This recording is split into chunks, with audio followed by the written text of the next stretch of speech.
coming to you live from Stuart, Florida, the greatest little town in the world. It's the award-winning, critically acclaimed Get Up and Go show on AM 1450 WSTU. You're invited to call the show anytime at 772-220-9788. And now, broadcasting live from the palatial studios, here are your hosts, Evan and Bonnie. And at top of the Thursday morning to you and your entire family. Definitely so. We could use some good news here. All right, we got lots of good news for you today. Your hair is adorable. Oh, thanks, but I'm bald. Are you excited about today? Yeah, I'm excited about today because we got lots of stuff going on, lots of chutzpah. It's 6:07 this morning on the Get Up and Go show. Mr. Clock would just certify the time. It's now 6:07 a.m. 6:07 a.m. on the Get Up and Go show. Bonnie, atop of the Thursday morning to you, young lady. Good morning to you, Evan. And, you're right. We will have a lot of chutzpah for you today, including, Joe Catchinbone. I think the sharp man in Martin County is going to be here at 7:30. I would agree with you.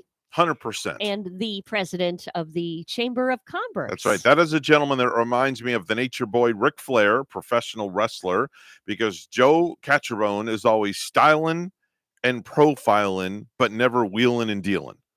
There you go. Well, I think he knows how to wheel and deal some because of, being I don't want it to go in the wrong contrast. I think he would make a great, and I think he is a successful wheeler and dealer. Yeah. He would probably be proud to be considered one. Not wheeling and dealing in a bad way. No, in a good way. For Joe, in a very good, classy way. Definitely. That's just the way he walks through life. I have a rant this morning I want to go on, if that's okay with you. May I have let me raise my hand. May I have permission to go on a rant? Why would you have to raise your hand with me? Just go on a rant. I'm just raising my hand just to be funny. That's all. Okay. I want permission to go on a rant. What are we ranting about? All right. So I was driving into work this morning and I heard this commercial on one of the major news carriers. It was on Fox and it was for a product called Relaxium. Okay. What it does, it's supposed to promote good sleep. It's a clinically proven natural sleep aid developed by a renowned neurologist and sleep expert. And it's called Relaxium. Right, Relaxium. I like the name of it. It relaxes me already. Right, exactly. So I'm listening and I'm like, all right, this sounds really good.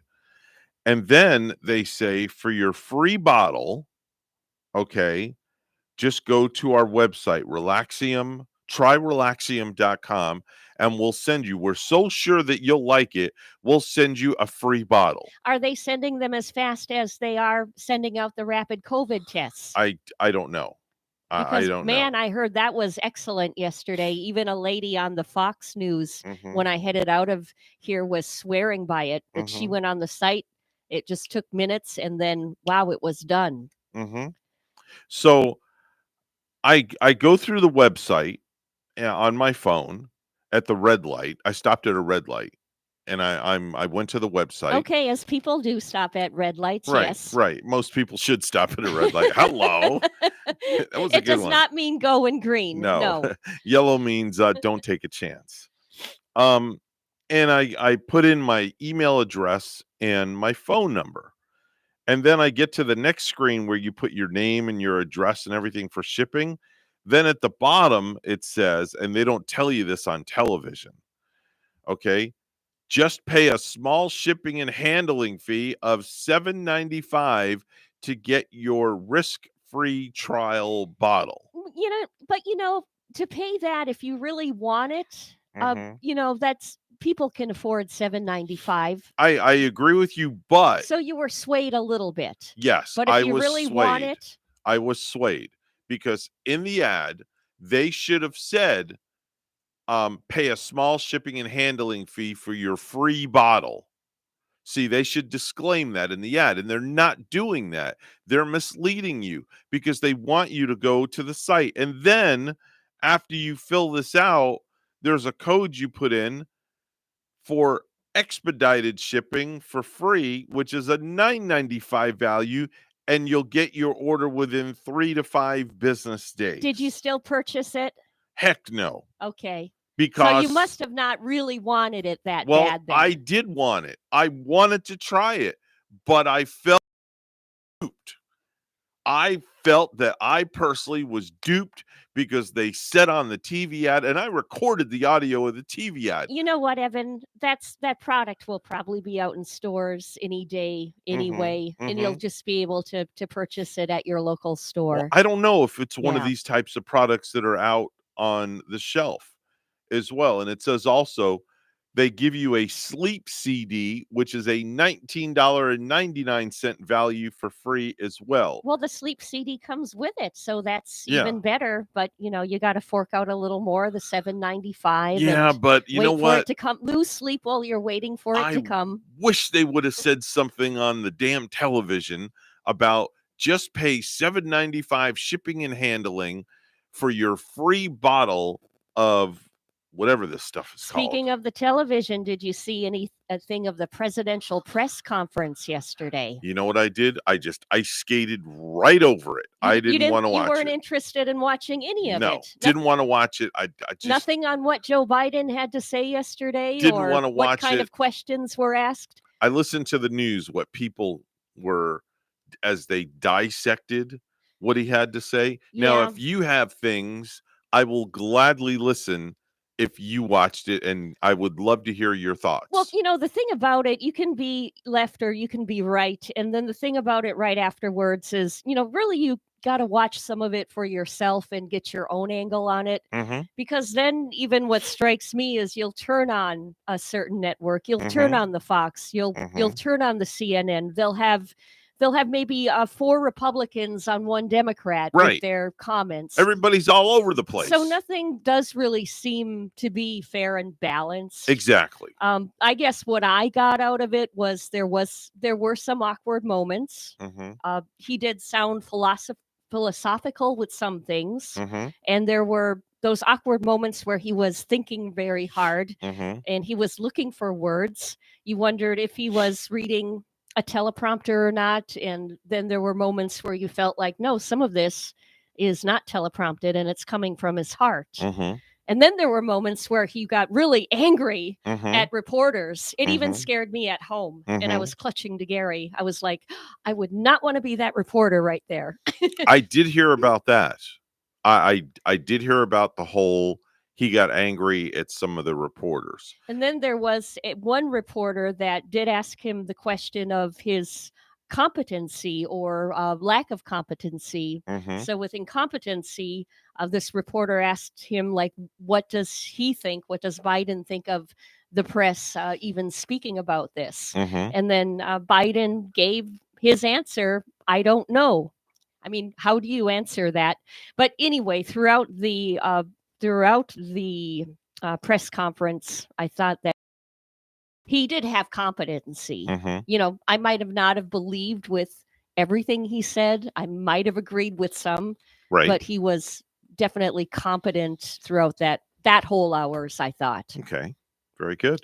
I just me personally, I just choose I don't know, I just I have no words. No. That's the whole thing. You know what I'm angry about? What? I will tell you this much. Aren't you angry about the high gas prices, maybe, and wondering I don't- if they're coming down? Or I don't know. I don't let stuff like that bother me. Yeah, it's like, yeah, the prices are going up, but what are you going to do? What being mad, is that going to bring the price down? No. So why get angry and stressed out over it? I'll tell you what, with these prices, even Gary and I talked about it. They're Mhm. they're not impacting us so directly. Yeah. Not to brag that we are doing well, but we're not feeling the effects of it. Right. Due to the reason both of us are working. Mhm. We have a 2 income household. Mhm. We both work our good solid jobs. But Mhm. anyhow, I think of the truck drivers and the people that really have to drive for a living. Right. Even with our commute, we're not like out in California where we're stuck in traffic Right. for 3 hours as we're coming into work. So Mhm. we're not directly affected, but I just think of some of the citizens that might be. Yeah, in this is that true. case. Yeah, this is true. There Yeah. are like you said, the 18-wheelers, the truckers that go from California to Florida or to Maine or have to drive cross country. Yeah, the inflation of the fuel definitely, I'm sure, affects them. But me personally, I'm just not going to let it bother me just because I don't want to stress out over it because what is that going to make the fuel price go down? No, not at all. I don't want to be stressing over it, but I do definitely want to be in the know of up and coming what is going on, Mhm. and I have a not to crystal- I stress have a out crystal about it, ball. but just to be kind of be Yeah, aware I agree. and know what's going on. I agree. I'm gonna bring my crystal ball in Yeah. so we can look into it, and then we'll gaze in is You what know, we'll do. I mean, people are asking, is this inflation going to still be here in a Mhm. couple of years, Yeah. or is it going to go out? I Mhm. remember the big inflation year of 1979, Oh man, I and that remember that one. was the Jimmy Carter years, Yeah. right? And everybody, all of the grown-ups around me, Mhm. complaining about the inflation Yeah, when gas prices went up there too. definitely But I so. think my dad actually had gas. He didn't have a gas station, but he Mhm. drove a huge Mack rig for his logging. Mhm. So we had our own gas pumps right outside our house, Oh, our very own. And I think, if I remember correctly, the year was 1979, and when they said the gas went up, it was at $1.29 a gallon. wow. I don't know why I just remember that figure. $1.29, A $1.29. $1.29, and that had gone up for I for that remember year. when gas was 21 cents a gallon. Wow. Now, what year would that be? That was when I first moved here. 21 cents. That was when I first moved here from New York. I was, I think, 11 years old. It was like 21.9 a gallon. And I'm like, wow. Now to a lot of people, that was expensive because back in the early 70s, the economy was way different back then. Sure. Minimum wage was like, I think when I turned 14, I was making like 2.75, $3, $4 an hour at Publix as a Which bag was boy. good for you at the time when back you were a then, kid, yeah. and you lived under your parents' roof. We were and allowed to take tips back then at Publix. Did you pay for your phone line? Did you pay for, like, didn't you get a phone for your room or Yeah, something? you to remember pay, we to talked pay for about that. that? You remember we talked about that when I was like 16 or 17. I wanted my own phone line. So my parents had it put in my room, and then I had to pay for the phone bill. Ah, yeah. And that yeah. was my first taste of fending for myself, so to speak. And did you say at Publix back then you were or were not able to take tips? Back then, when I was 14, working at Publix as a bag boy, we were allowed to take Because tips. now they're not. The people Absolutely not. That's a bringing the big no-no. And when they're so nice to you, so courteous, you always want to. Some people do want to dig into their trousers and Mhm. get the money out for them. Yep, and But you they have can't take it. if somebody tips you and they stick it in your pocket, okay, when you go into the store, you Mhm. have to give that to customer service, and they put it into a till, and then they put it towards things like when they order food in for the staff or Oh, things so it's like like a that. share kind of group. Yeah, Yeah. exactly, You exactly. put it into like a little share fund. Yeah, exactly. It's exactly what they do. I was gonna touch upon Lenny's Pick'em League, but we're up against news. I made my picks and I wanted to converse Oh with you yeah, about that. So yeah. what we'll do is at Cool. 6:30, since I think I only have one viral video, we'll talk a little bit about Lenny's Pick'em League at Yes. 6:30. That sounds All right, awesome. very good. I'm not going to pick all of the underdogs this week. I think I'm going to try to regain, Composure. rethink my picks All this right. week. I got my picks done. It's 6:20 right now. News time. Let's go to the news desk. Bonnie's standing by. Good morning, Bonnie. Good morning, Evan. Florida's controversial abortion bill is closer to becoming law. Yesterday, the House Profession and Public Health Committee passed a measure that bans abortion in most cases after 15 weeks. It'll need to pass 2 more committees before a vote by the full House. I personally, I work on all the investigations that are taking place, and I'm looking forward to handle this matter in court. Voting legislation that Democrats and civil rights groups argue is vital for protecting democracy failed in the Senate Wednesday night. Democrats failed to change Senate rules to bypass the filibuster, which Republicans used earlier in the night. Democratic Senator Kristen Sinema and Senator Joe Manchin voted with Republicans to preserve the filibuster. The vote was expected, but it is still a setback for President Joe Biden and his party. The president had warned that democracy is at stake if Congress didn't act. Late Wednesday, the president tweeted that he was disappointed that the Senate has failed to stand up for our democracy. I am disappointed, but I am not deterred, Biden added. More road closures and reopenings are happening this week as Brightline continues construction on its 168-mile railroad extension from West Palm Beach to Orlando International Airport. The crossing at Milton Road reopened 6 p.m. Tuesday. Orange Avenue is expected to reopen 6 p.m. Sunday. Beginning Friday, the railroad crossing at Torpy Road will be closed 6 a.m. to 6 p.m. until January 30th. Drivers will be detoured onto Mariner Oaks Way. On Tuesday, Brightline made its unofficial Treasure Coast debut with its first test train traveling without passengers through downtown Stewart, Fort Pierce, and Vero Beach. Weekday test runs will continue through the year, and beginning Thursday, the train speeds to a maximum 60 miles per hour. The Florida Everglades will receive what the White House calls the single largest investment in its history. The Biden administration announced yesterday that the U.S. Army Corps of Engineers will spend over $1 billion on Everglades restoration. And lastly, the superintendent of St. Lucie Public Schools announced Wednesday he's planning to retire at the end of the year. E. Wayne Gent has been superintendent of the school district for 7 years. His last day will be June 30. Before joining St. Lucie Public Schools in 2015, Gent was superintendent of the school district of Palm Beach County for 4 years.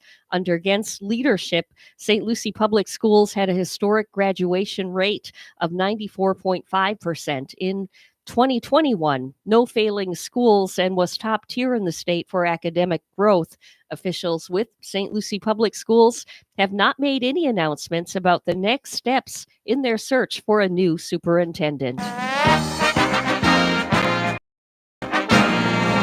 Joel Embiid tied his career high with 50 points in just 27 minutes, leading a dominant third quarter that carried the Philadelphia 76ers to a 123-110 victory over Orlando Magic last night.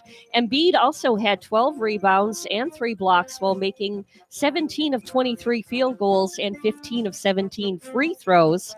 Also winning last night, Indiana Pacers beat the Lakers 111-104. Brooklyn Nets over the Wizards a point, 119-118.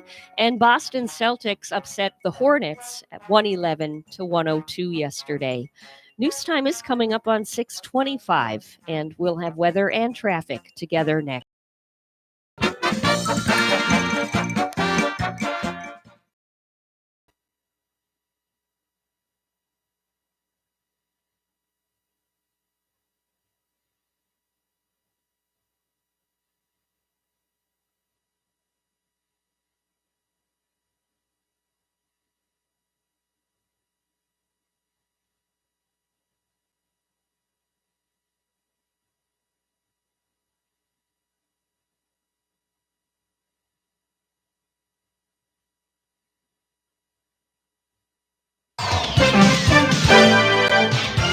$6:25 right now on the Get Up and Go show with Evan and Bonnie. It's the Thursday morning edition. It's time for traffic and weather together. Bonnie, what's going on outside? It is a nice, quiet morning for this Thursday traffic-wise, and that's always a good thing. If you're getting on the major highways, everything now is moving nicely up to speed, and if you're heading up and down US 1 through the Treasure Coast, that running smoothly right now, too. If you see something, say something, you can let us know at 220-9788 at 220-WSTU. And still remaining cool for us, feeling the chill. It's 54 in Port St. Lucie. And in Scherwien, Germany this morning, a chilly 36. Here's our weather at WPTV. Your WPTV First Alert forecast calls for temperatures this morning in the low to mid 50s, a little bit warmer than yesterday morning, some patchy fog possible, mainly inland. This afternoon, highs in the mid to upper 70s, plenty of sunshine, and some late day showers possible. Tomorrow, highs in the upper scattered showers and storms possible. Some of those storms could be on the strong to severe side. The Storm Prediction Center placing most of the viewing area under a level 1 out of 5 risk for isolated severe storms. Saturday, highs in the mid 70s, a mix of sun and clouds, some scattered showers, and a couple of thunderstorms possible. Right now, looks like Friday, the wetter of the 3 days. WPTV First Alert meteorologist Katya Hall on WSTU AM 1450, Martin County's Heritage Station.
If you have a suggestion for the show, we would love to hear from you. Send us an email to WSTUmorningshow@gmail.com. Now let's get back to the Get Up and Go show. Here's Evan and Bonnie. Time now. It's coming up on 6:30 on the Get Up and Go show with Evan and Bonnie. It's time for viral videos.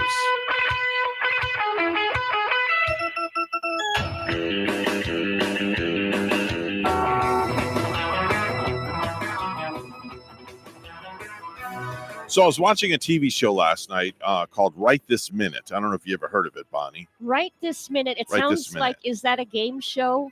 Well, it's a show that previews videos, funny videos, viral videos, things like that. Like happening right this minute. Yeah, exactly. Makes a lot of sense. Yeah. Yes. Exactly. So there's these two college guys that have a YouTube channel called Are You Kidding TV?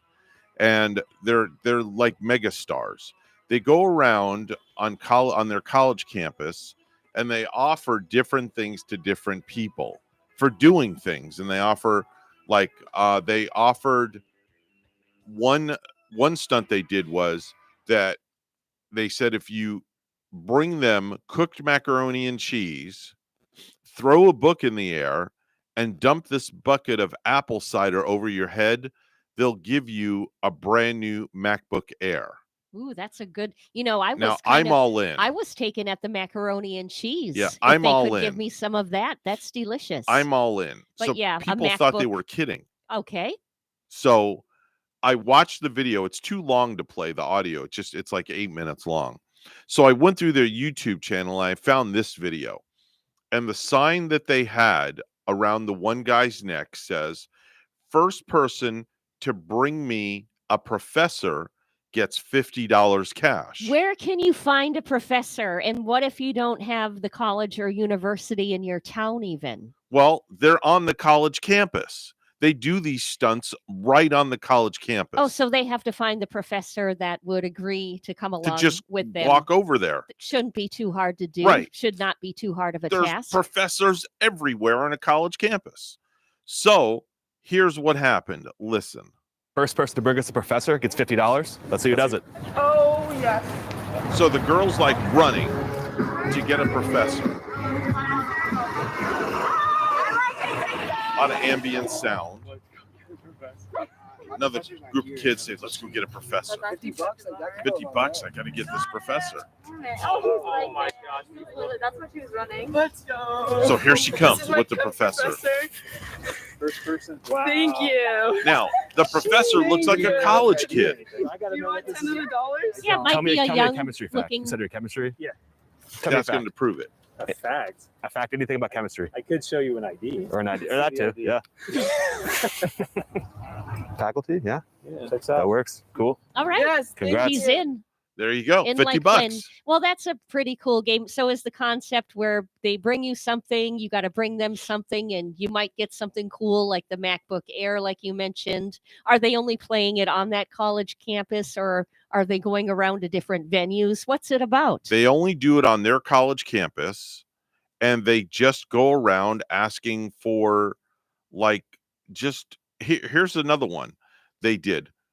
Print out the same sign that he's wearing, come back and stand next to me, and I'll give you $100. Now, how was he supposed to print out the sign that this person is wearing? Real simple. They take a picture of the sign with their phone. Okay, and They then run with that into the gadget, they run into the library. so they get these little different tasks like to do Right. too then. Yeah. They run into the library, they type it up, print it right in the library. They run back out there, they hang the sign around their neck, and then the guy next to them, because there's two of them, hands them $100. And where is this show shown? Is it running on any big network? Just on YouTube. Okay. It's called Are You Kidding TV? Hey, these kids, they might be onto something. I Yeah. mean, maybe they could be onto something big and get it on one of these, major networks, kind of like those guys from up in the New Jersey and New York area, where they're all friends and they run around doing really silly things and they play pranks on one another. Right? Here's one. It's only 19 seconds long. I'll play it. It says, deliver the pizza to the guy over there and get $20. Okay. Okay, so here's, let me hear what this sounds like. There's two girls. Thank you. They take the pizza We got you pizza. and they bring it to the guy over there, Thank you. and they get $20. So it's like going from point A to point B. Yeah. I saw something viral this morning that All right. I found interesting. All right. And this is not the mask that you're going to wear, to safe from germs. Oscar Mayer, they came out with a bologna inspired face mask. So there's a picture of this girl and it looks like there's a slice of bologna, one of those round slices of tasty, juicy bologna right on her face. And they even have, it looks like little kids where they go and eat around the eyes and they eat around the nose and mouth. So there are holes where her eyes and her nose and her mouth are. Oh, wow. But supposedly they're selling these and like as a facial mask, as in beauty masks. Wow. So who would have ever thought that Oscar Mayer would now become not the baloney business, but the beauty business? I have something to go along with that. Oh, I wish I had an Oscar Mayer face mask. Then my dog would want to hang with me. 'Cause if I had an Oscar Mayer face mask, I would have the stinkiest goatee. I wonder There you go. I wonder how many people are going to bypass this instead of buying them and just go and buy some Oscar Mayer bologna and stick a piece of bologna on their face now. They started selling them on Amazon yesterday for $5 No a way. piece. Come on. $5 a piece. Are you serious? But last we checked, they were marked as currently unavailable. So it's unclear if they're gone now already or not. Oh my gosh. I can't believe that. But this, this is like a sort of time of year where you kind of think of the face masks and any kind of ingredient you can get for your skin. I'm going to be stopping to buy straight vitamin E after work. You know, in those little pallets, the little pallet pills. Oh yeah, that go the straight liquid right on your skin. you squeeze the vitamin E right out of it. Squeeze it right out, and you can get it in a little jar of straight vitamin E too, with the liquid only. All right. Yeah. Let's talk about Lenny's Pick'em League. Oh yeah, let's do that now. So we want to do our picks for this weekend. Yes. This is not as well. It's kind of like, okay, so who do I pick, the underdog or the overdog this week? Okay. This is getting so crucial now because the games are going to be getting seriously good. Of course, they were last week too. Do you want to do your picks on the air, or you'd rather not reveal them? You know what? I would like to do them on the air right now, Evan. All right, I'll do that with you. I already picked mine, but I'll divulge them.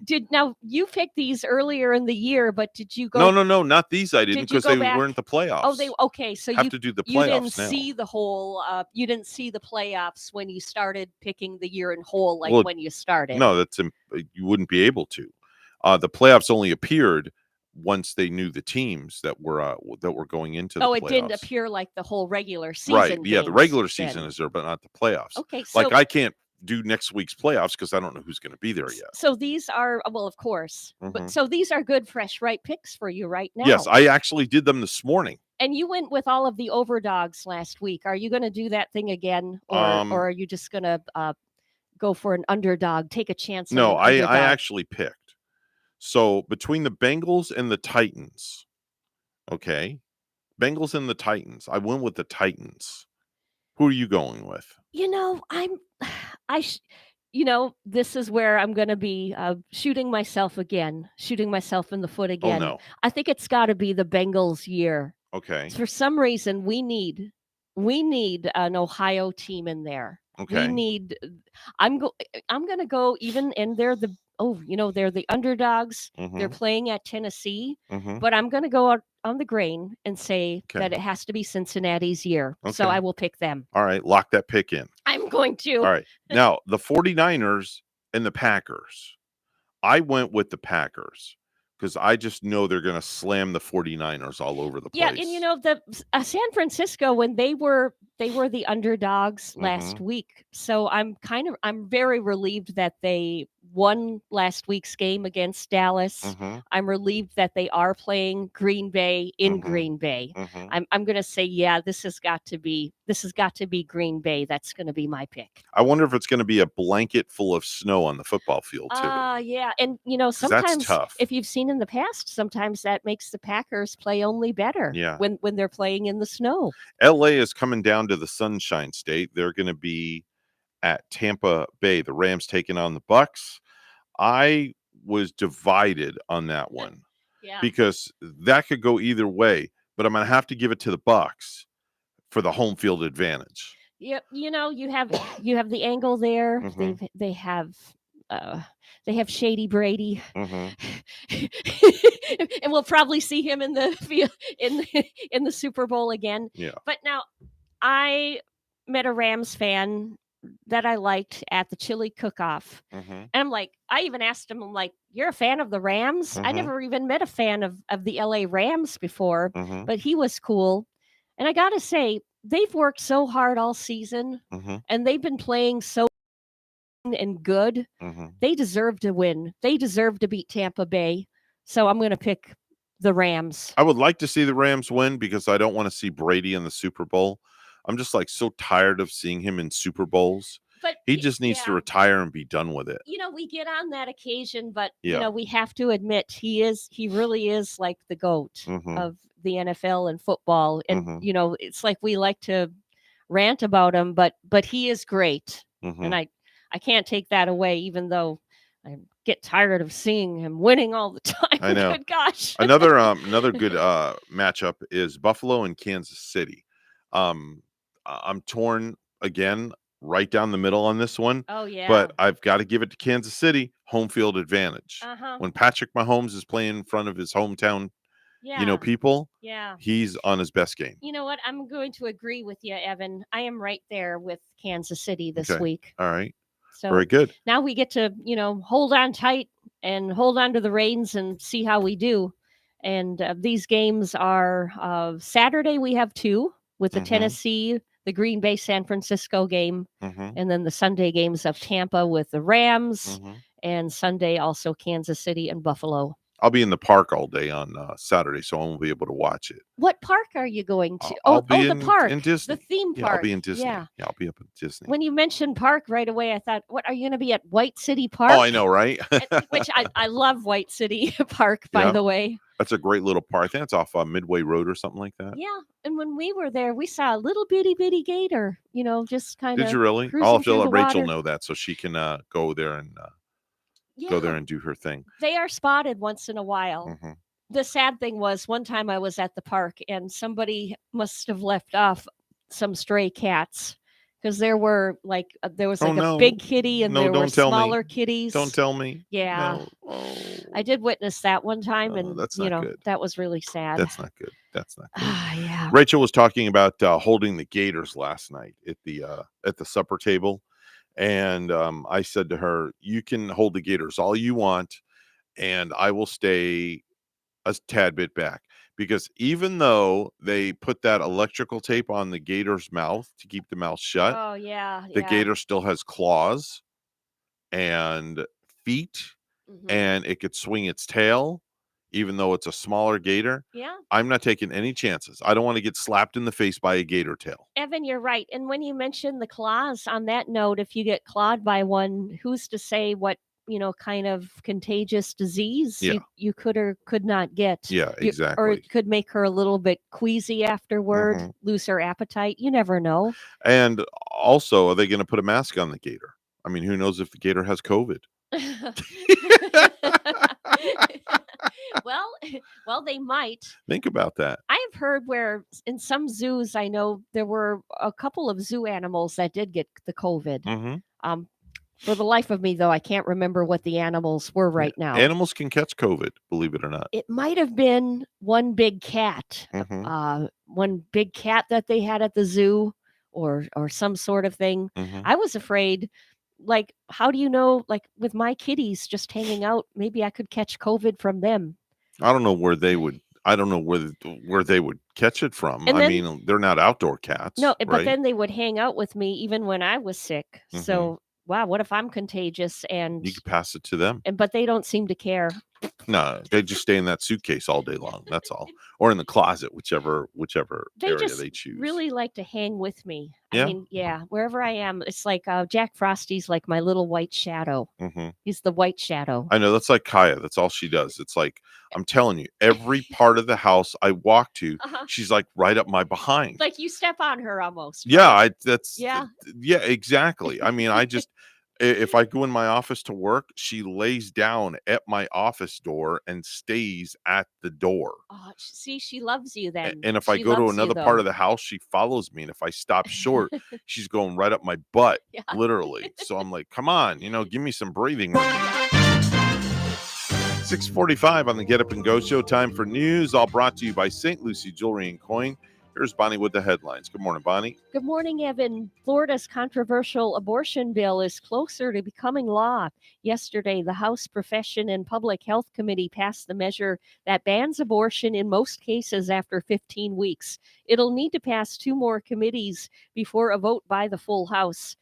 The number of COVID-positive patients hospitalized at Cleveland Clinic hospitals on the Treasure Coast continues an upward trend, reaching 199 as of Tuesday, a top official stated. The 199 patients Tuesday compares to 156 hospitalized January 10 at the Cleveland Clinic facilities in Martin, St. Lucie, and Indian River counties, according to information from Dr. Richard Rothman, Institute Chair of Hospital Medicine for the Cleveland Clinic, Florida region. In comparison to the Delta surge, we are seeing fewer people require ICU care with the Omicron variant, Rothman stated via email. We also see fewer people who require respiratory therapy, such as ventilators and high-flow oxygen, than we did in summer of 2021. An armed robbery suspect is in the hospital after authorities say he led them on a chase through Hillsborough and Polk counties and exchanged gunfire. A suspect was under surveillance in Plant City when deputies say he took off. Hillsborough Sheriff Chad Chronister says 27-year-old Francisco Cabrera was being investigated by local and federal officials for several crimes. No doubt in my mind, this individual had to be stopped by any means necessary today before he had the ability to inflict pain, serious injury, or even death to anyone else in this community. Chronister said a Lakeland police officer shot Cabrera, who got taken to the hospital. No law enforcement officers were hurt. I'm Jessica Barron. A police chief in Central Florida is facing criminal charges. A Winter Park spokesperson announced yesterday that Police Chief Michael Deal was violence.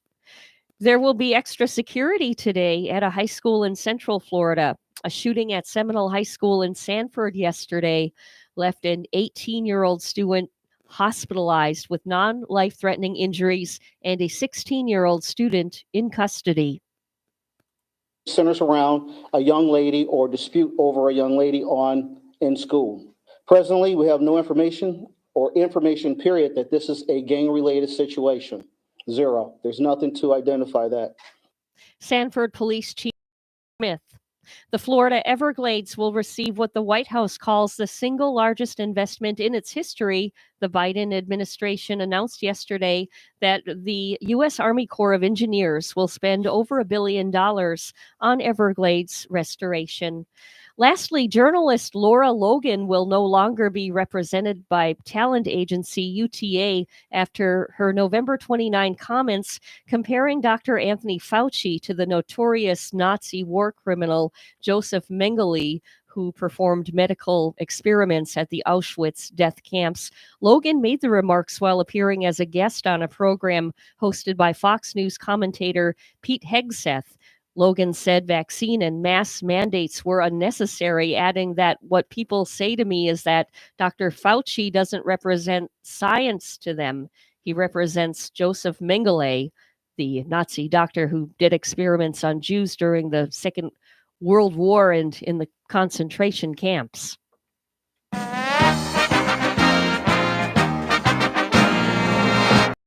NFL is fining Tampa Bay head coach Bruce Arians $50,000 for swiping his hand at Bucs safety Andrew Adams' helmet during the wild card game against Philadelphia. Arians says he'll appeal the fine. News time is 6:49, and we'll have weather and traffic together for you next.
Right now on the Get Up and Go show with Evan and Bonnie, it's time for traffic and weather together. Bonnie, how's it looking outside? Evan, we are not finding any traffic accidents, and that's always a good thing. So for this Thursday morning, you are looking at a nice ride. Major highways, everything right now moving up to speed on our beautiful Treasure Coast.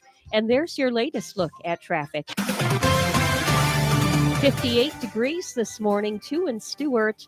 And in Marshalltown, Iowa, this is chilly. It's 9 below zero. It's good to be down here. We don't need our long johns here. Here's more on our weather at WPTV. Your WPTV First Alert forecast calls for temperatures this morning in the low to mid 50s, a little bit warmer than yesterday morning, some patchy fog possible, mainly inland. This afternoon, highs in the mid to upper 70s, plenty of sunshine, and some late day showers possible. Tomorrow, highs in the upper 70s, mostly cloudy skies, scattered showers and storms possible. Some of those storms could be on the strong to severe side. The Storm Prediction Center placing most of the viewing area under a level 1 out of 5 risk for isolated severe storms. Saturday, highs in the mid 70s, a mix of sun and clouds, some scattered showers, and a couple of thunderstorms possible. Right now, looks like Friday, the wetter of the 3 days. I'm WPTV First Alert 1950, Martin County's Heritage Station.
If you have a suggestion for the show, we would love to hear from you. Email to WSTUmorningshow@gmail.com. Now let's get back to the Get Up and Go show. Here's Evan and Bonnie.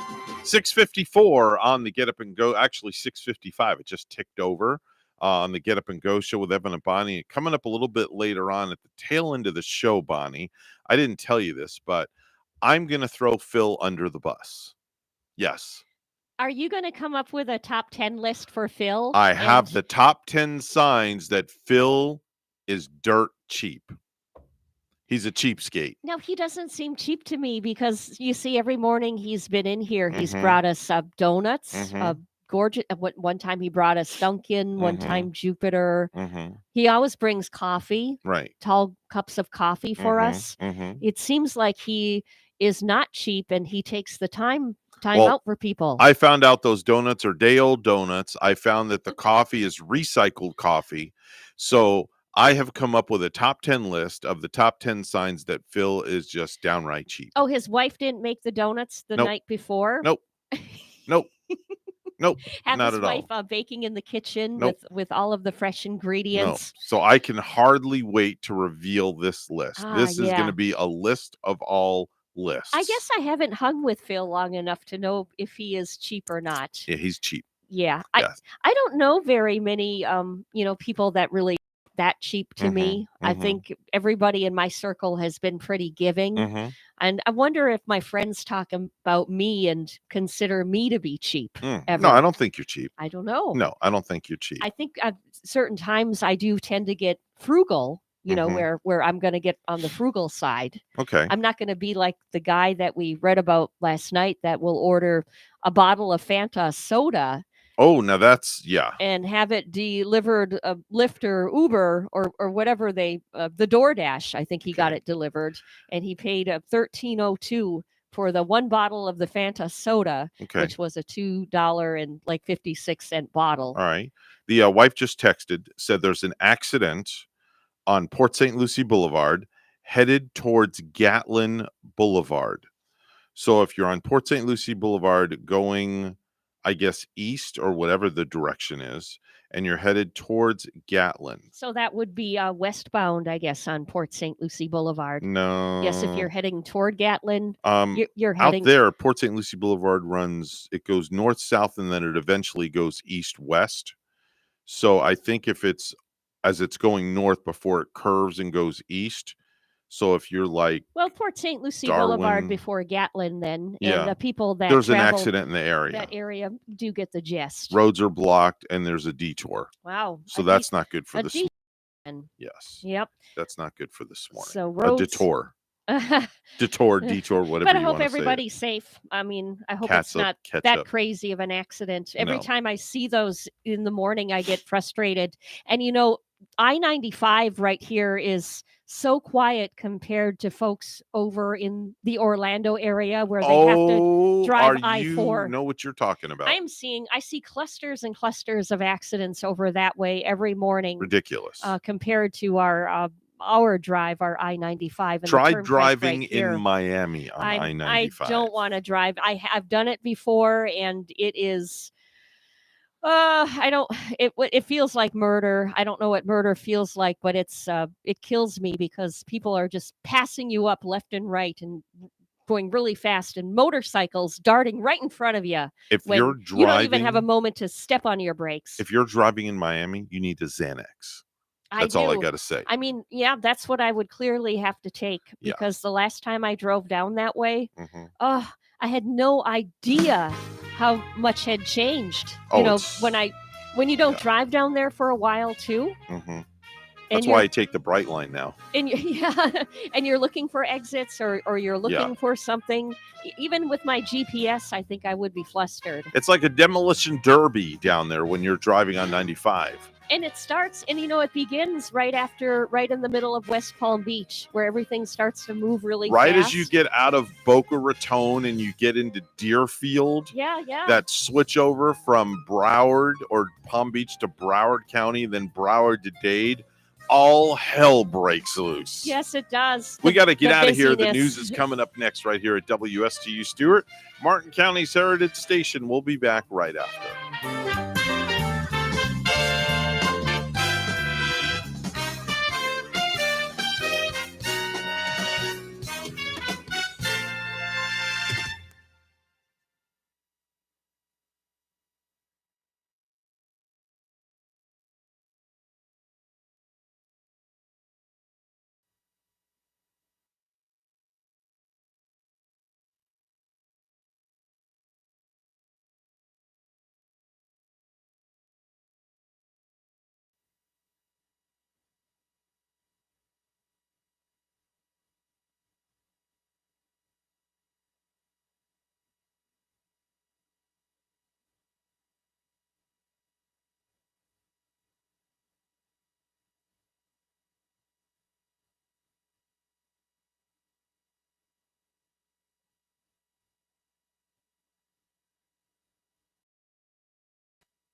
Coming to you live from Stuart, Florida, the greatest little town in the world, it's the award-winning, critically acclaimed Get Up and Go show on AM 1450 WSTU. You're invited to call the show anytime at 772-220-9788. And now, broadcasting live from their palatial studios, here are your hosts, Evan and Bonnie. And a hey, boo-boo, and welcome to the morning show right here. We are right here for you. Can I interest you in a nightcap? I'll take a nightcap, sure. Chocolate milk, please, on the rocks. Hello, old friends. And hello to you too, sir. Does someone need a hug? Yeah, I can use a hug. We all can use a hug. 7:07 is the time right now. Mr. Clock would just certify the time. It's now 7:07 a.m. 7:07 a.m. on the Get Up and Go show. Bunny, I'm glad it's warmed up a little bit. In fact, the forecast for O-Town, it's not going to be as cold as I thought it was going to be. Oh, that's excellent then. Yeah. Yes, I think it is we're going to have a little bit of warm up, I believe, by the weekend. But then I heard, Evan, that by maybe the early part of next week, the work week, we could be getting back into the 40s. But at least we are going to enjoy what I believe will be a dry and warm weekend. Yes, gorgeous weather. It's good to be outside. It's going to be good to take a fresh walk around town. Definitely. Let's do some birthdays.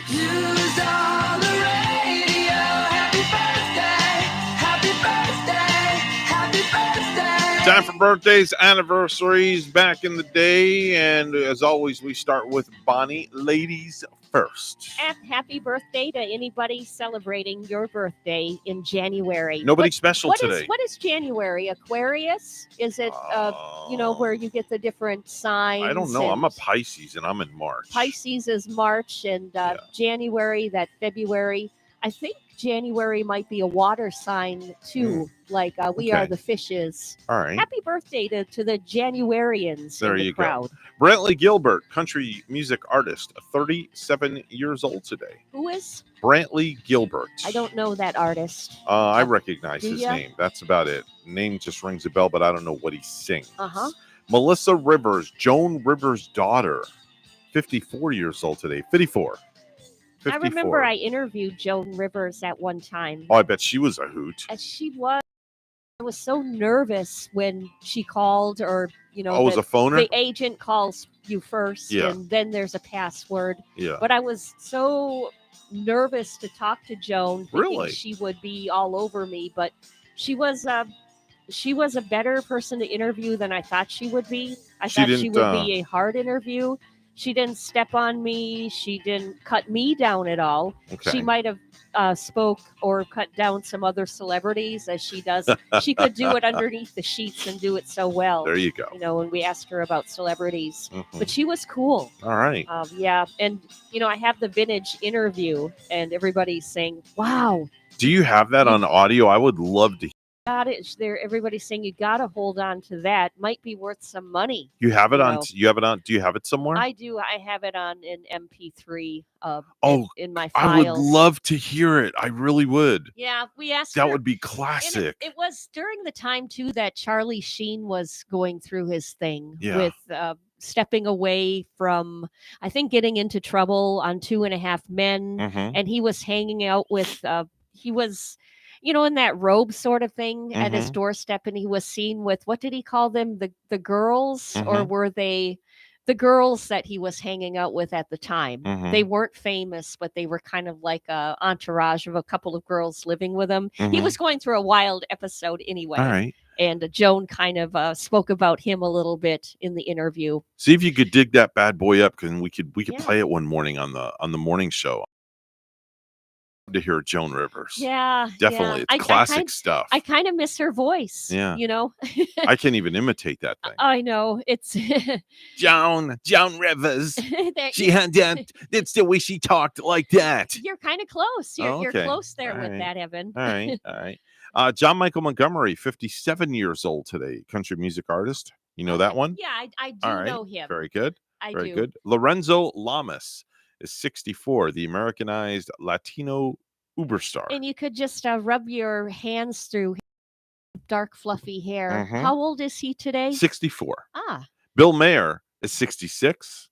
Paul Stanley from Kiss, 70 years old. I That is thought you were so gonna- hard to I imagine. thought you were going to say maybe 74 No. now. But yeah, when Kiss reaches the age of 70, wow. That's hard to fathom. That's you- a tough pill to Do swallow. you have any Kiss pins at home or any Kiss memorabilia? Just lots of. I have all their music. I just remember how with their music, they were in concert too. I think my brothers saw them in Duluth, Minnesota. Mhm. But man, with all of the stuff that they sold for Mm-hmm. with their image on it, Mhm. they made so much money off of all the little products that they sold. Mhm. I don't even think I used to have one of those big shiny Kiss pins. Really? I'm not sure if I have it anymore.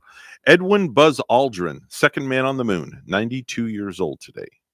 Artie Johnson, the comedian from Rowan and Martin's Laugh-In.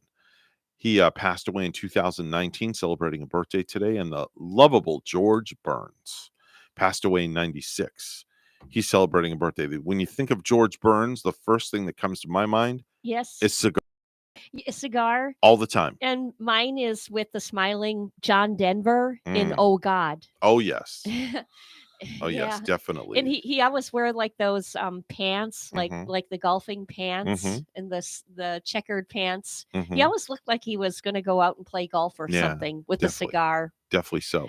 Time to go back in the day, Bonnie. Yes, we're going to start with some basketball today. Mhm. As in 1892, the first official basketball game was played. It was played at a YMCA training school in Springfield, Massachusetts. Wow. So East Coasters, I guess, started out basketball, and the players used peach baskets without cutting out the bottom. Oh, my. So the game had to be stopped after every basket so someone could climb a ladder and get the ball. Wow. Now, why didn't somebody geniusly think not to cut the bottom out of the basket? The game of basketball does go by pretty fast. Mhm. You don't even need a color announcer. You can just be the play-by-play guy. I guess if it was stopped every once in a while, that wouldn't be such a bad thing since Mhm. the game moves pretty fast anyway. But back then, I guess it wasn't moving. Mhm. 61 years ago in 1973, Jerry Lee Lewis agreed to make his first appearance at the Grand Ole Opry. Now, I don't know. It says here he agreed, but I'm sure he begged to be there.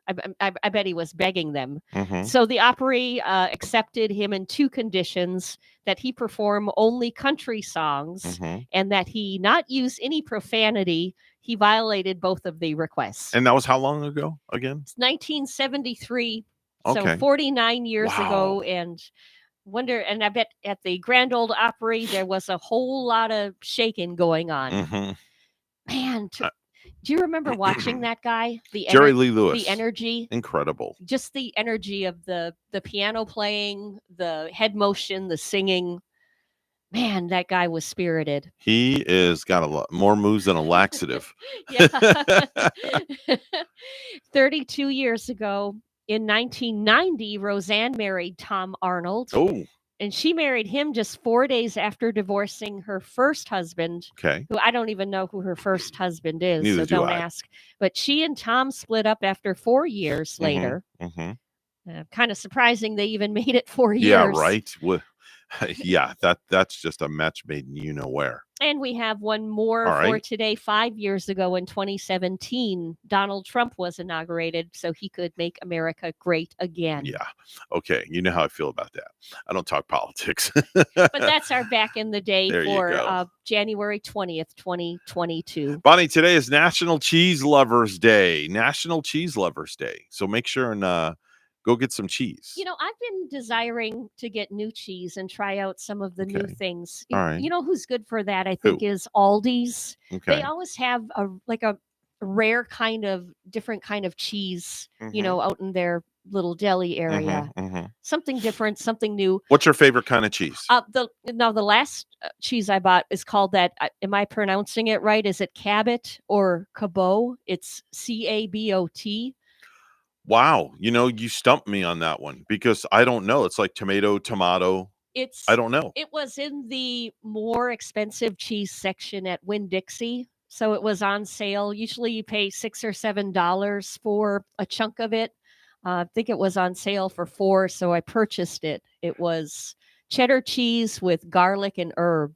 And boy, was it good, tasty, and creamy. I like a creamy kind of cheese. My favorite kind of cheese is mozzarella. Mozzarella. Now, do you like the fresh, wet mozzarella? Would you get it wet? I will buy the mozzarella cheese I like is either I like the shredded, but it can't be like the paper thin shredded. It has to be thick shredded, or I will go to my local grocery store and buy a block, I call it a block, of Polly-O mozzarella cheese. It's about yay big around. It's round, isn't it? Yes. I've seen it. I've Yes. seen the Polly-O. Is Yes. it good? Is it good in like a fresh mozzarella? It is good, and I will slice off a piece Ooh. and I will eat it just right, just like that. I love mozzarella cheese. You know what I can't find anymore? What? And Publix used to have it. Mhm. And every time I go to the cheese section, I'm looking for it. They had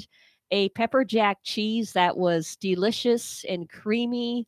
And I think the brand was Williamson, either Wilson or Williamson. Okay. That was like some of the best pepper jack cheese that I've had.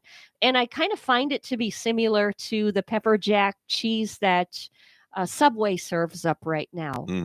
It has the same texture. It has the same kind of like oranges looking color to it. I found Subway's pepper jack to be quite similar. It is also National Penguin Day. National Penguin Day.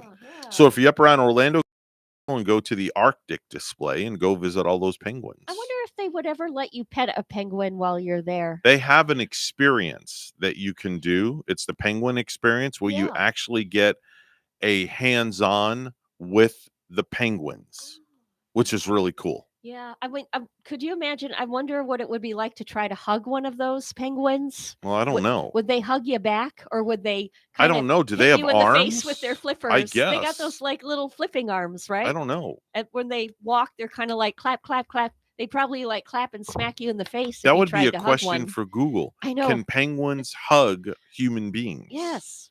It's also National Camcorder Day. Now, I have not seen a camcorder in forever. Me too. I you have know? not seen, because everybody uses this right here to record. That's your camcorder. That's technology. Right there in your hands, fast and quick. It's Yeah. also Get to Know Your Customer Day. So make sure and get to know your customer day. Here's one for you, Bonnie. You'll like this one. It's National Coffee Break Day. It's National Coffee Break Day. It's like a coffee break for me every morning. 3 hours of coffee break. Oh yeah. You And just keep going nonstop. this morning it's Folgers in my cup, and I love it so much. I should There be you- in a coffee commercial. There's a commercial for it, and there she goes drinking down her Folgers. Can you chug a cup of coffee? Oh heck no. No? I'm not a chugger of No? anything. I think it's kind of gluttonish and piggish, so I don't like it, and I really don't care to see other people do it. I like the way you just put that. It's gluttonous and piggish. I like that. I'm not for chugging, but I've been out with to the parties, Evan, and with the Mhm. good old country boys, and I don't have my underwear in such a tighty whitey that you can't do that. Like it's the good old summertime. That's a good one. And the good old country boys are just chugging it down like it's Mhm. nobody's business. Mhm. And then once in a while I might chug one down with them. No, I'm more of a sipper, not a chugger. All right, very good. Are you a chugger or a sipper? I don't drink coffee, so I can't answer that. But when I drink, Or does it depend on your mood and what you're drinking? well, here's the thing. If I'm really thirsty, like if I'm really thirsty, I'll grab a Gatorade, or if I have cotton mouth, I'll grab a Gatorade, and as quick as I can get it down, I get it down to quench my thirst. But if I go too fast, I'll either get brain freeze or the taste just bypasses the taste buds, and then I'm Yes. wanting more. Oh yeah, you're So just kind of missing it as Yeah. it's going down. Yeah, and I'm a green Gatorade kind of guy too. Yeah, well, it's got to be green. good because you're getting the electrolytes. Yeah. It's with got all to that. be. It's got to be green. How refreshing, Evan. Yes, How def- refreshing.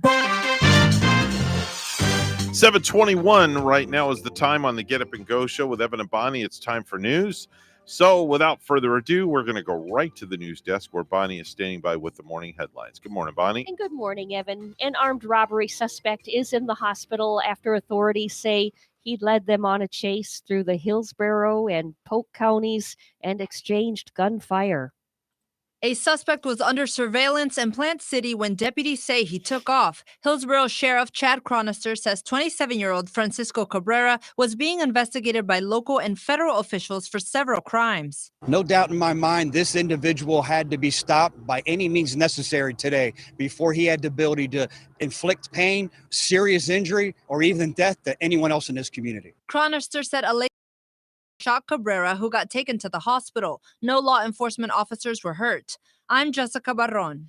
There will be extra security today at a high school in Central Florida. A shooting at Seminole High School in Sanford yesterday left an 18-year-old student hospitalized with non-life-threatening injuries, and a 16-year-old student is in custody.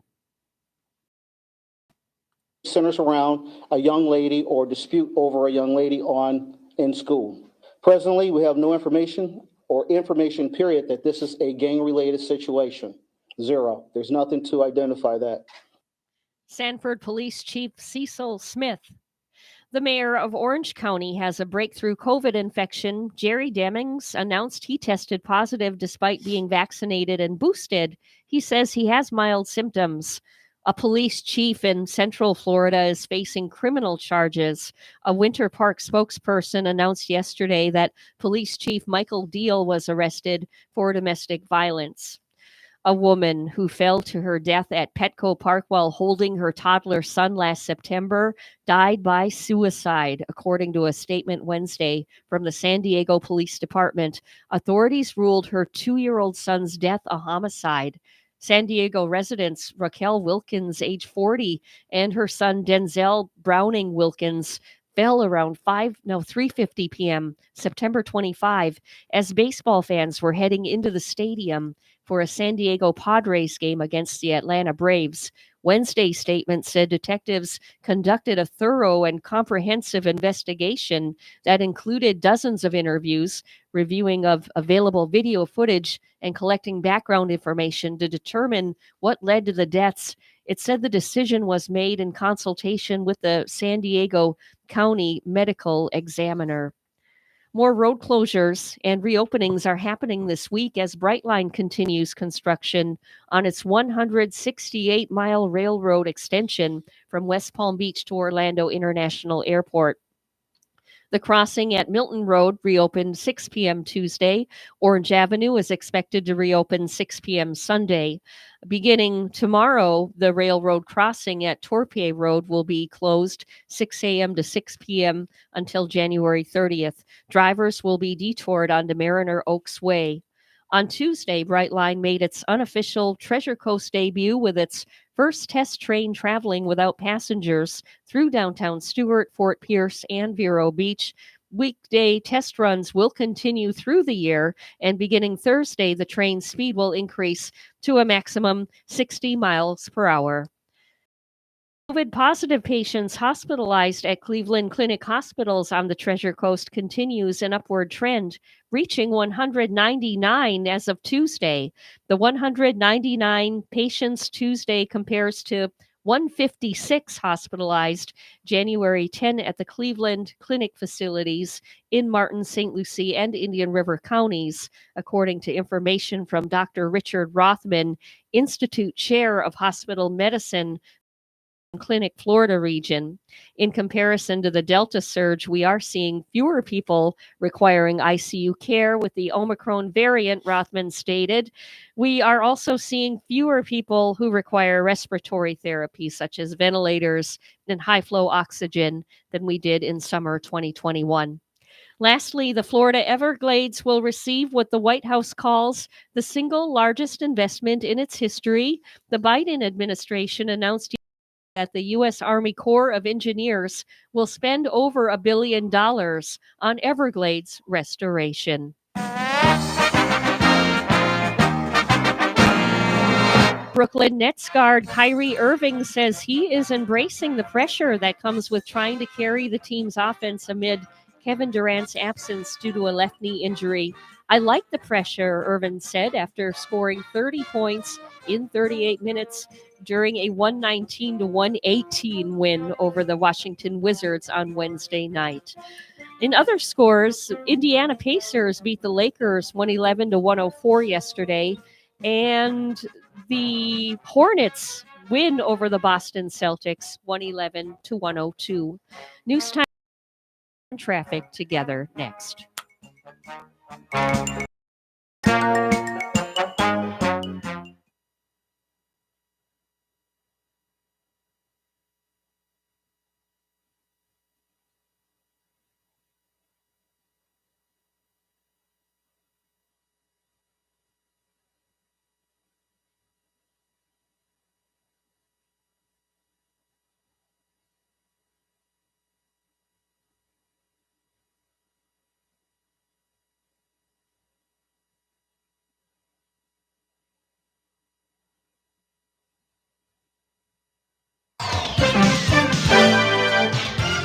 $7:27 right now is the time on the Get Up and Go show. It's time for traffic and weather together. Bonnie, what's going on outside? And we can thanks Rachel, the traffic angel, for calling in and reporting that, there's an accident on Port St. Lucie Boulevard this morning.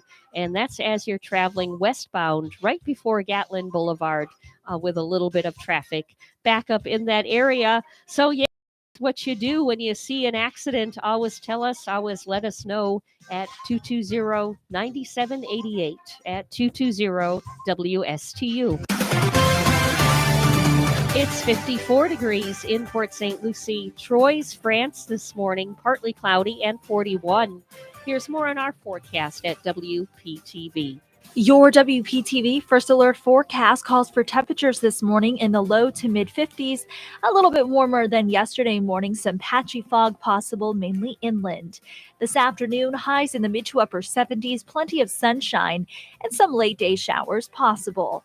Tomorrow, highs in the upper 70s, mostly cloudy skies, scattered showers and storms possible. Some of those storms could be on the strong to severe side. The Storm Prediction Center placing most of the viewing area under a level 1 out of 5 risk for isolated severe storms. Saturday, highs in the mid 70s, a mix of sun and clouds, some scattered showers, and a couple of thunderstorms possible. Right now, looks like Friday, the wetter of the 3 days. I'm WPTV First Alert Meteorologist Katya Hall on WSTU AM 1450, Martin County's Heritage Station.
If you have a suggestion for the show, we would love to hear from you. Send us an email to WSTUmorningshow@gmail.com. Now let's get back to the Get Up and Go show.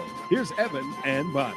Time now, 7:31 on the Get Up and Go show with Evan and Bonnie. And without further ado, ladies and gentlemen, joining us on our line right now is the gentleman that heads up the Stewart Martinet Chamber, Joe Catcherbone. Folks, if you have a business out there and you're looking for exposure, if you're looking for networking, if you're looking for this, you're looking for that, and anything you can possibly imagine, you're going to find everything that you could possibly humanly need at the Stuart Martin Chamber. Joe Catcherbone heads up that wonderful organization, and he's joining us on our line right now. Joe, top of the morning to you. Top of the morning. Good morning, Bonnie. How are you? Evan, everything good? Good morning. We've just been trying to stay warm, and I've been able to bundle up in my new winter clothes all week. Yeah, So- Bonnie came in yesterday with a jacket. You think it was snowing in here. Well, I forgot to mention to you, if you think you're cold, I'm in Tallahassee Oh, you're up there right now? right now, Oh, Lord. and it's 41 degrees, which isn't really bad, but it went down to about 39 last night. But it's cold up here. Wow. I know, and it's like it's cold there, and I still thought it was cold here too the other morning when I had to run over to the Home Depot, and you see all these guys walking around in their Florida still like summer attire, and I'm the only one in a big winter coat. Yeah, well, I've got a big heavy jacket with me. I can't remember the last time I wore it. Did you have ice on your windshield when you woke up? No. All right, just want to No check. So that's one I forgot to mention to you last week, but it didn't matter because I know I would be talking. But the other thing I need to report, unfortunately, our office is closed down. We're under COVID. We're two of my staff have COVID. Oh no! We had a business after hours last night. We had to cancel it. It's so we're, I'm up here and they're there, but the office is closed. It's being thoroughly cleaned Friday. We'll hopefully reopen Monday. Mm-hmm. But I mean, it was never a good time for something like that to happen. Right. For me to be in Tallahassee, and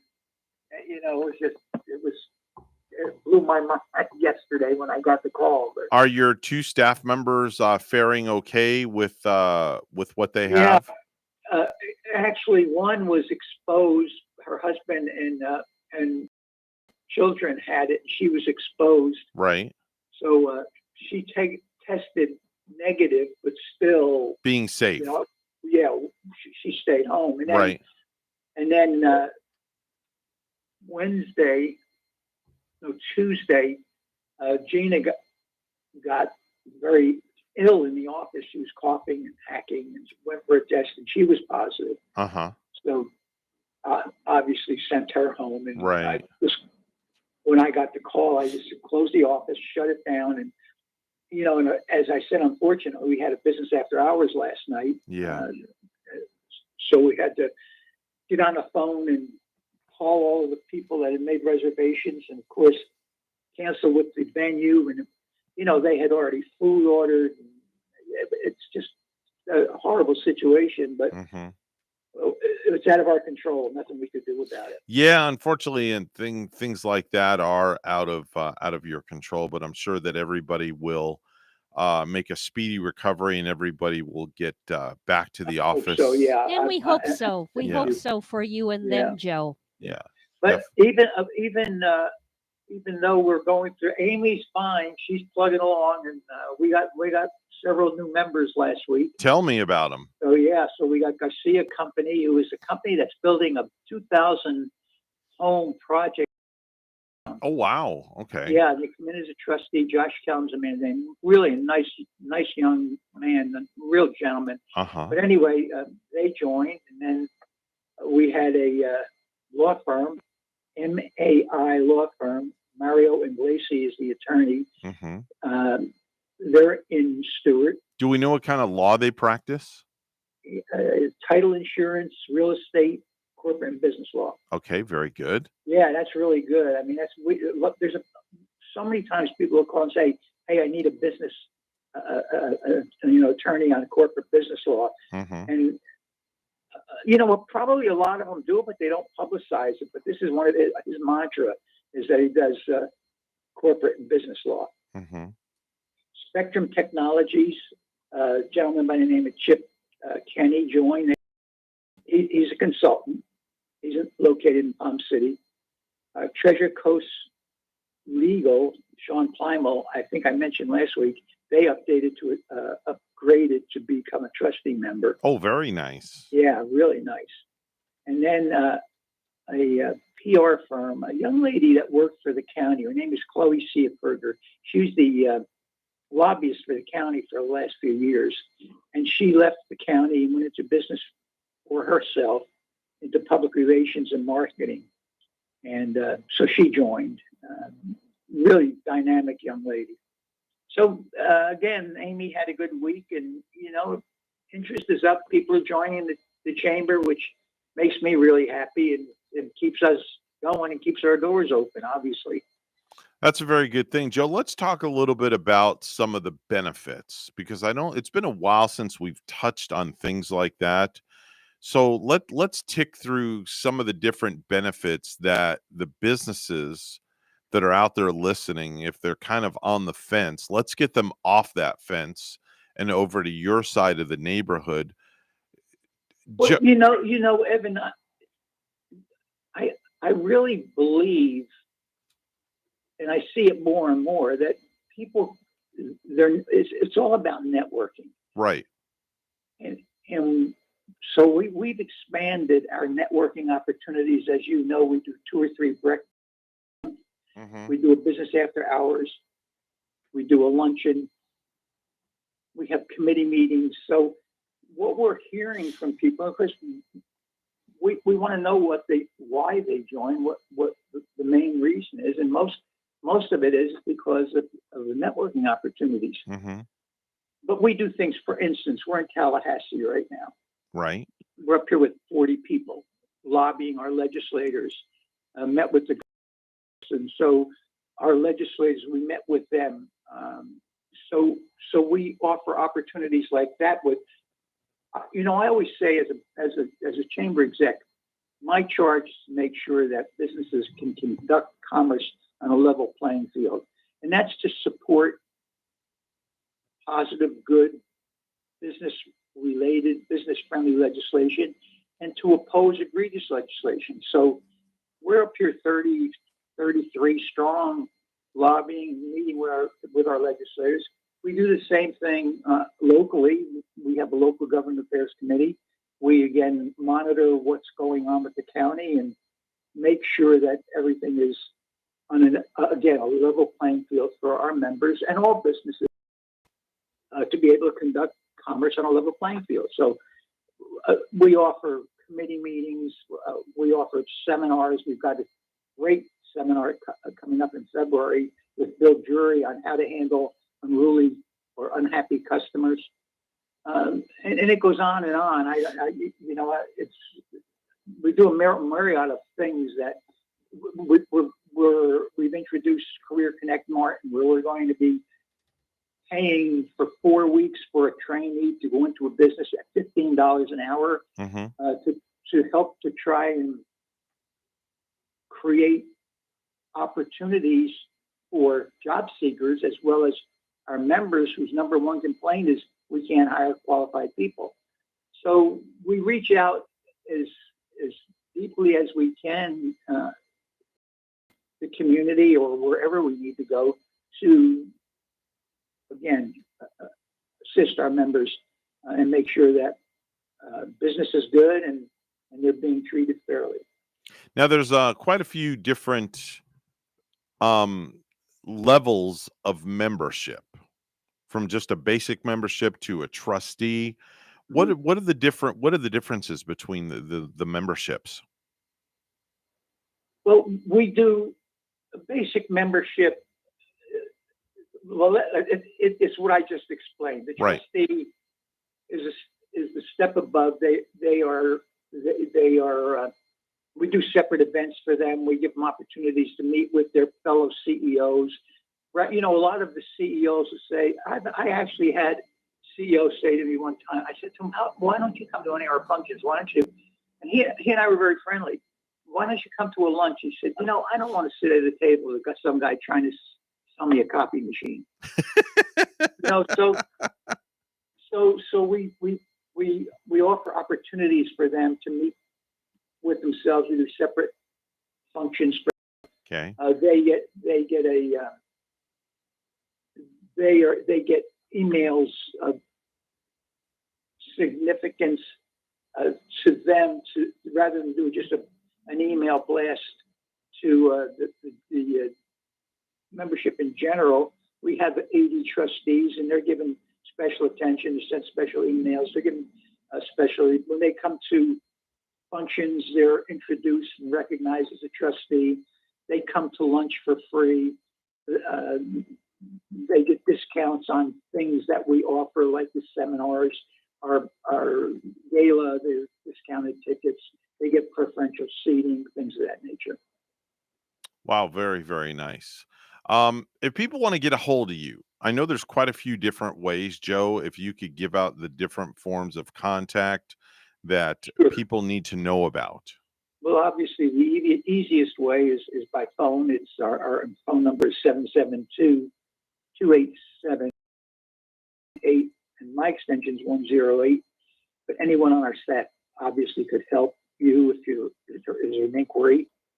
Or you can go to our website, stuartmartinchamber.org, and there's everything you need to know. And you can even join the chamber through our website. Okay. And I've said before, we don't like to do that. We like to sit down face to face and meet with a person and let them know what we're about and who we are, and meet our staff and things of that nature.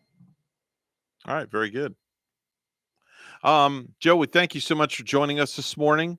It's Joe Catcherbone from the Stuart Martin Chamber of Commerce. Always a pleasure. Bonnie and I love having you on. There's so much insight and so much great news that you get out to the public, Joe. We thank you so much. Well, thank you, guys. I appreciate you very much, and I look forward to this call as much as you do. Oh, definitely so. We always enjoy having you on each and every Thursday at this time. Thank you, guys. Have a wonderful day, Joe, and stay warm up there. Yeah, I'm trying. And make it back here safely with us. Yes, please do. Thank you. All right. I'll talk to you next week. I talk to you next week. Bye-bye now.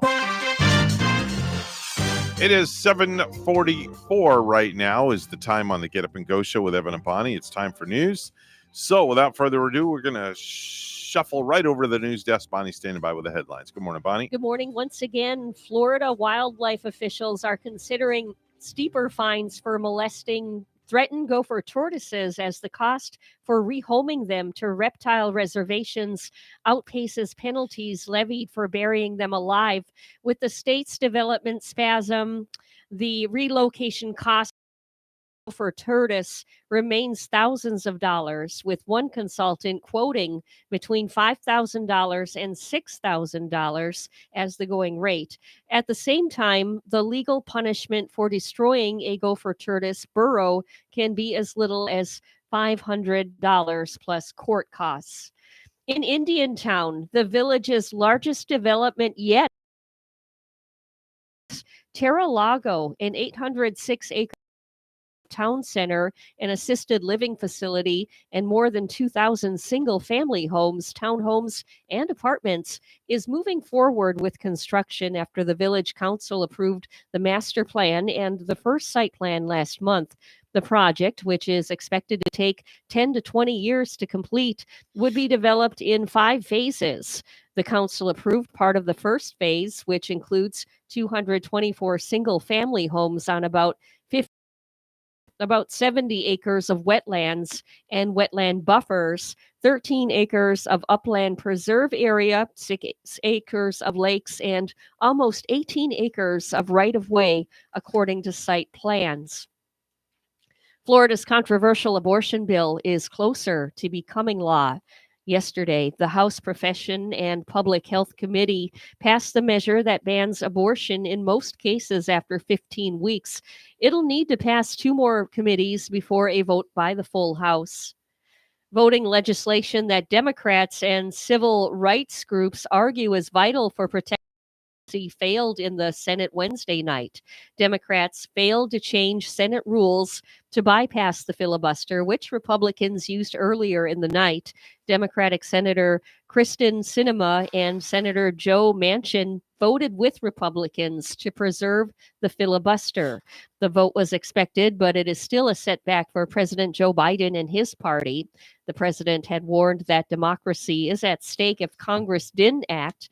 Late Wednesday, the president tweeted that he was disappointed that the Senate has failed to stand up for our democracy. Biden added, quote, "I am disappointed, but I am not deterred." The superintendent of St. Lucie Public Schools, he's planning to retire at the end of the school year.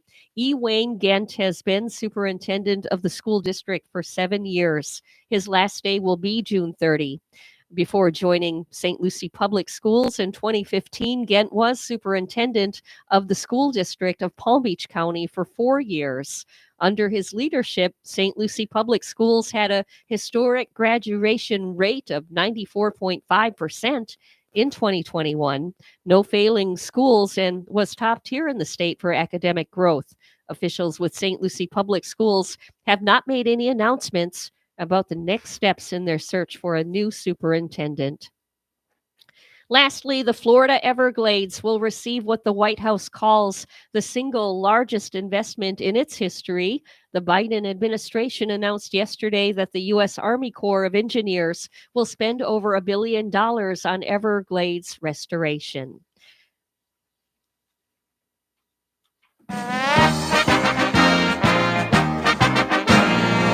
The NFL filed a motion asking a Nevada court to dismiss former Las Vegas Raiders coach John Gruden's lawsuit against the league, saying accusations that the NFL leaked Gruden's emails are baseless and should be dismissed for failure to state a single viable cause of action. The league responded Wednesday to the suit that Gruden filed in district court in Nevada's Clark County in November. The NFL filed a motion against the case and also asked the court to stay that motion until it first rules on whether the case should be moved to arbitration. Well, we have the NFL playoffs this weekend. Exciting games, too, for you. And at 6 p.m., we can hear Tennessee playing Cincinnati. At 8 p.m., San Francisco at Green Bay. For Saturday, those games, both heard on 1590 WPSL Global. News time is 7:48, and we'll have weather and traffic together for you next.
$7:50 right now on the Get Up and Go show with Evan and Bonnie. It's time for traffic and weather together. Bonnie, how's it looking outside? We did see the one accident this morning right in Port St. Lucie on Port St. Lucie Boulevard. It's right before you hit Gatlin Boulevard. So it's westbound on Port St. Lucie Boulevard where there's a traffic accident with a little bit of backup in that area. But you're jumping on our major guns, our major highways right here. Those are looking fine at the moment. Everything up to speed for both Martin and St. Lucie County this morning. And if you're heading out, do drive safely. There's your latest look at traffic. We have 58. It's partly sunny here in Jensen Beach this morning. Casper, Wyoming has only 13 above zero. Here's our weather at WPTV. Your WPTV First Alert forecast calls for temperatures this morning in the low to mid 50s, a little bit warmer than yesterday morning, some patchy fog possible, mainly inland. This afternoon, highs in the mid to upper 70s, plenty of sunshine, and some late day showers possible. Tomorrow, highs in the upper 70s, mostly cloudy skies, scattered showers and storms possible. Some of those storms could be on the strong to severe side. The Storm Prediction Center placing most of the viewing area under a level 1 out of 5 risk for isolated severe storms. Saturday, highs in the mid 70s, a mix of sun and clouds, some scattered showers, and a couple of thunderstorms possible. Right now, looks like Friday, the wetter of the 3 days. I'm WPTV First Alert Meteorologist Katya Hall on WSTU AM 1450, Martin County's Heritage Station.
If you have a suggestion for the show, we would love to WSTU Morning Show at gmail.com. Now let's get back to the Get Up and Go show. Here's Evan and Bonnie. It is 7:54 right now on the Get Up and Go show with Evan and Bonnie. And Bonnie, I came across the, as I mentioned, we're going to be doing a top 10 list for Phil a little bit later on at the tail end of the show. The top 10 signs that Phil is just a cheapskate. Is it going to be better than Phil's top 10 list now? This is going to take the cake because Phil comes out with some pretty creative... You'll have to tell me if this is good. Okay. But right now I have the top 10 skills of real moms, of real mothers. Of a real mom. Yes. Now what tends to be a real mom? Well, top 10 skills of real mothers. Coming in at number 10, real mothers can tell if an article of clothing will fit their children by just looking at it, but still makes them try it on. And that's so true. Still makes the mom try it on? No, the child. Or the child try it on. Yeah, moms have this thing about them that they can look at an article of clothing and they know if it's going to fit the child. It means they're always like watching their child's gait and their walk and the sizes. Mm-hmm. But, they grow so fast that I don't even know how a mom keeps up with that and the different sizes. Coming in at number 9, real mothers know how to instill fear just by using the child's middle name.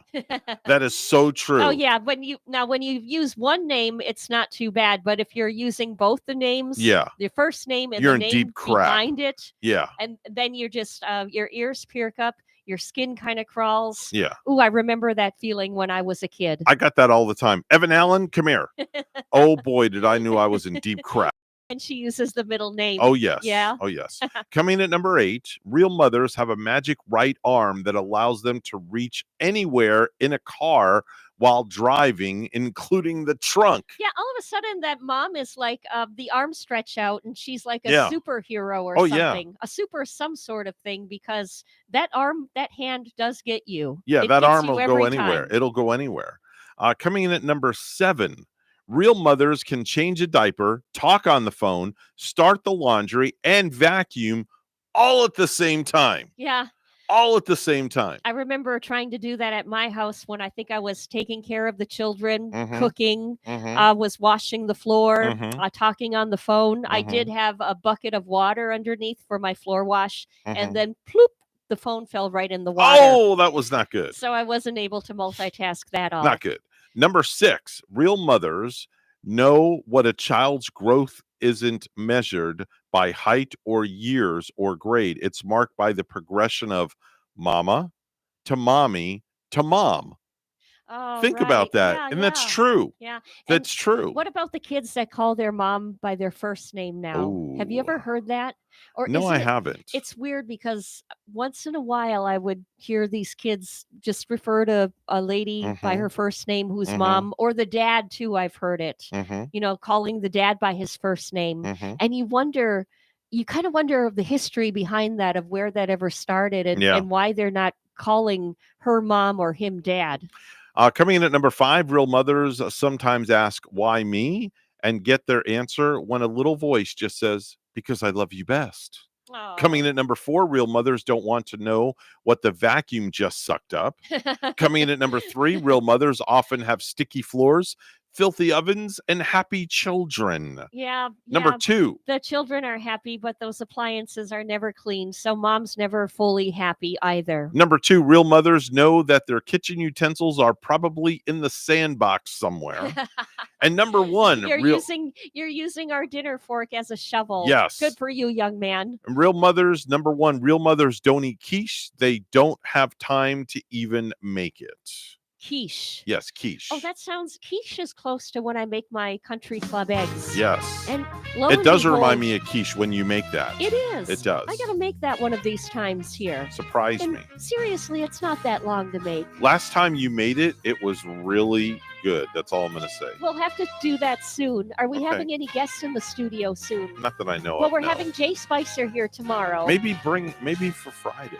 Maybe. Oh wait, now I'm working till 9:30 tonight. Oh, at forget least. that. No. So it has to be a Monday or Tuesday. All right. We'll figure it out. Anyway, hey, folks, we're going to take a short pause for the cause. The news is coming up next right here at WSTU Stewart, Martin County's Heritage Station. We'll be back in just a little bit.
Coming to you live from Stuart, Florida, the greatest little town in the world. It's the award-winning, critically acclaimed Get Up and Go show on AM 1450 WSTU. You're invited to call the show anytime at 722-220-9788. And now, broadcasting live from their palatial studios, here are your hosts, Evan and Bonnie. Thank you very much, Mr. Announcer. Hour number 3 for you and me. Could you rub my butt? I sat on it so much it's a little sore. I'm sorry, this is a family show. Please take that next door. Well, get to it. All right, I will. Just take it next door. Show me the money! All right, I'll show you the money as long as you give it all back to me. It's 8:08 this morning, Mr. Clock.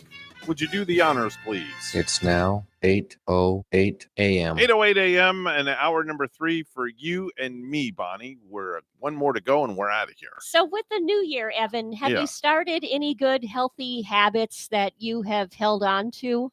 No. None. None. Not a single one. None. You didn't Nothing. make any kind of changeover. Nope. Well, you were wearing a different hat yesterday. Well, You changed yeah. from a baseball hat I went to the tassel hat. Yeah, I went to a beanie. Yes. That was it. But that's just because I don't have any hair on my head. And it was cold. And the baseball cap just didn't cut it because the top of my head was cold. And that regulates my body temperature. So I needed to warm up a little bit because I felt I was being cold-hearted. You know, it Get does. it? It does start from your head down, doesn't it? Yes, it does. And doesn't it start like at your nose as soon as you go to Mhm. anywhere in the Northwoods Mhm. and it gets below 0, that temperature, your nostrils stick together. Well, they say too, when you wear socks when you sleep, it's supposed to help you sleep better. I tried that. Didn't work.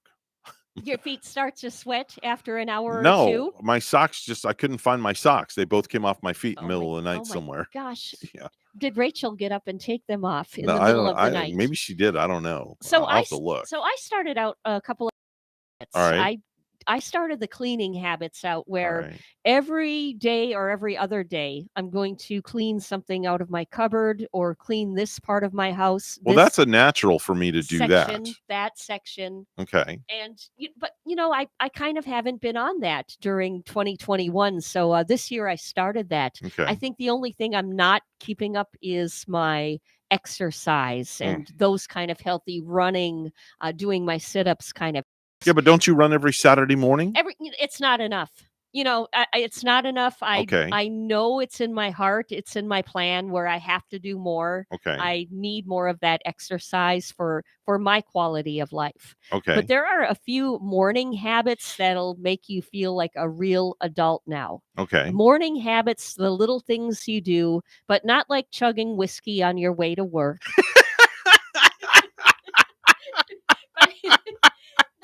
I love the way you were just so subtle about what we're talking about, and then you just like roll right into liquor. Well, I guess that was there's great. little things you can do during the morning, like you probably use. Do you wake up to an alarm clock or to your phone alarm? I wake up. I've played the alarm that I wake up to You do. every morning, but it never gets time to go off because I just wake up naturally at 4. Oh, so you don't even wake up to alarm? No. But when you wake up, do you right away start scrolling through your phone? Yeah, and the looking first at actually, it's messages? funny you say that. I have like this habit. The first thing I do when I get out of bed is I sit up, of course. I go look to my left, grab the phone off my nightstand, go in the bathroom, turn the light on, and scroll through my phone before I even go into the reading room. You see, they're saying to actually even get rid of that habit, to just wake up to an alarm clock rather than your phone, Mhm. so that you can, get your morning off to maybe a much more quick start than, Really? like if you would start scrolling through your phone, getting all of those alarming messages in your head right away. Okay. Anything. They just say that wake up to the alarm clock and try to jump right up and get moving. See, the reason I check my phone is because I don't know. I go to bed fairly early, so I don't know if number one, my kids would need me in an emergency or something has happened.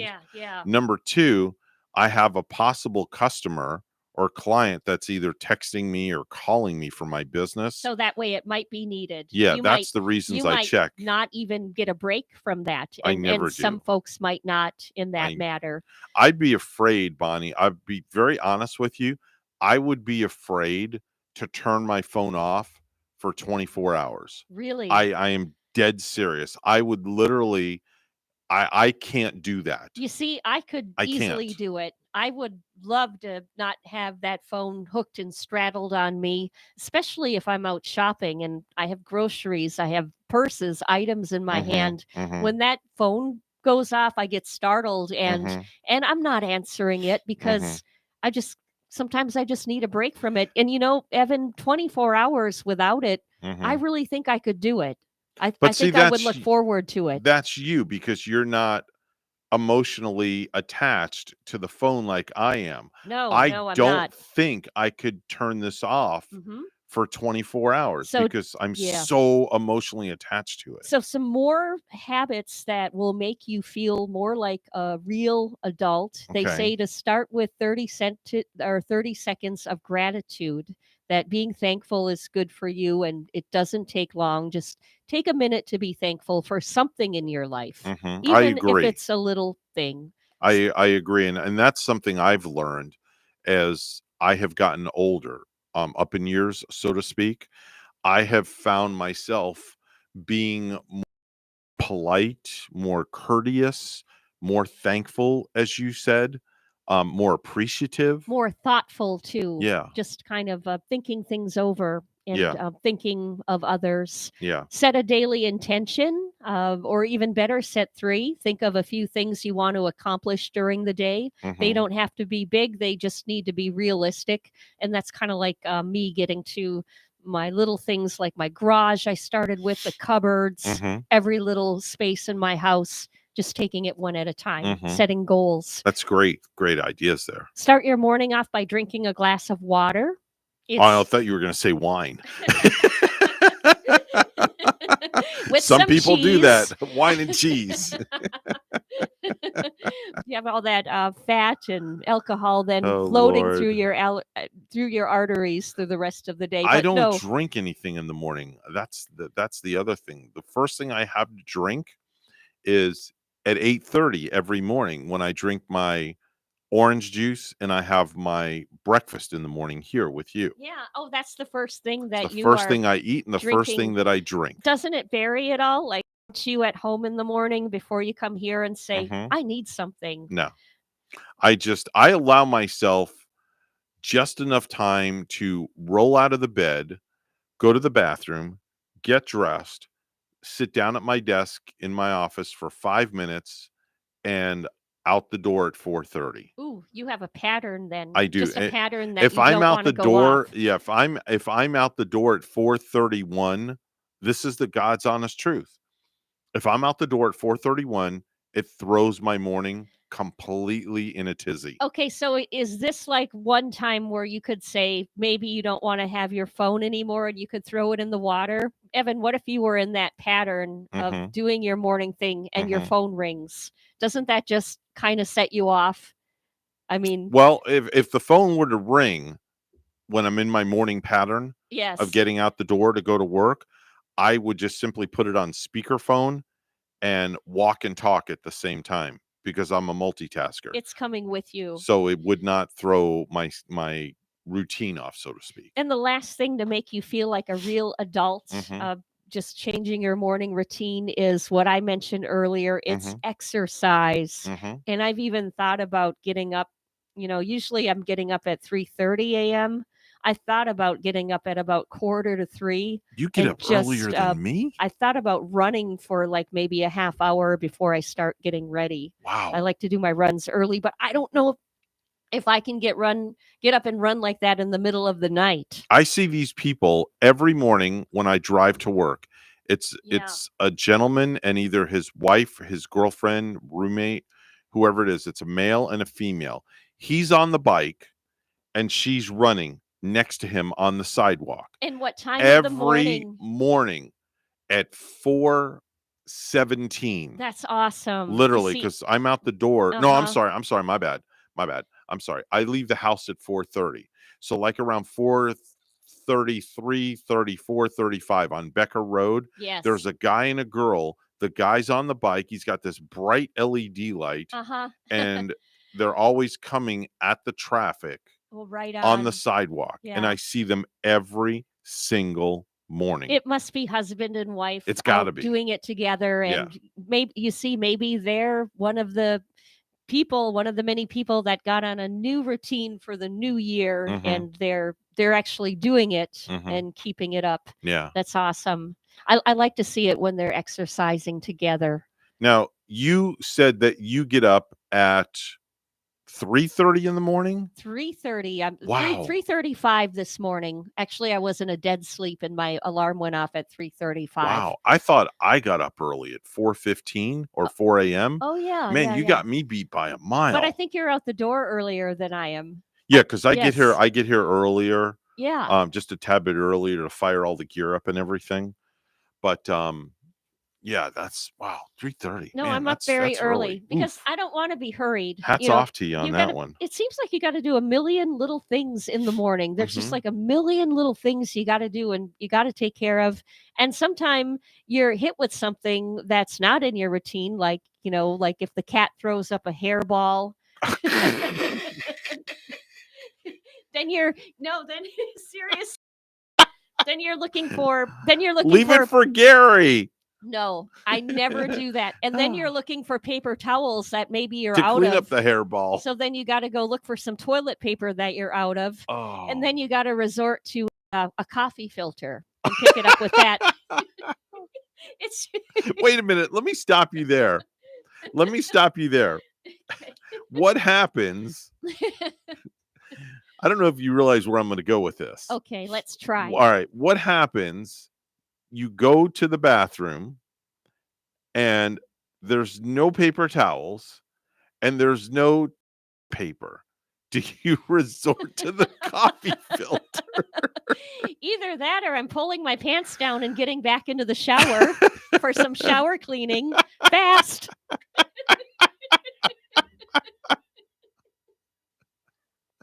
Rachel will be in the bathroom and she takes her phone in the bathroom. Thank Yes. God. Can you hear her conversing with people in the bathroom? Or is she No. just kind of looking and No, trolling through things? It's just she, I do the same thing. I take it in there. It's Yeah. like reading material. Gosh. So my phone will ring and it'll be Rachel. And I'm like, why are you calling me? When you're in the same house? When I'm in the same house. Like, why are you calling me? That's great. And it's like she goes, can you bring me some toilet paper? There's no toilet paper in the bathroom. Classic. So I'm like, get up and get it. I say, get up and get it. Yeah. You got two legs. Yeah. I'm doing something. But Get she's up and get probably it. in the middle of it. Yeah, she's right? in the middle of doing whatever. Oh, that's never So no good. Y'all as females, y'all can't air dry like we do as guys. It's a lot Right. different. Oh, Because y'all stand more of a chance of getting infections and all that other good stuff. but you call one another from maybe the bedroom to the bathroom or from the bathroom to the bedroom. Yeah.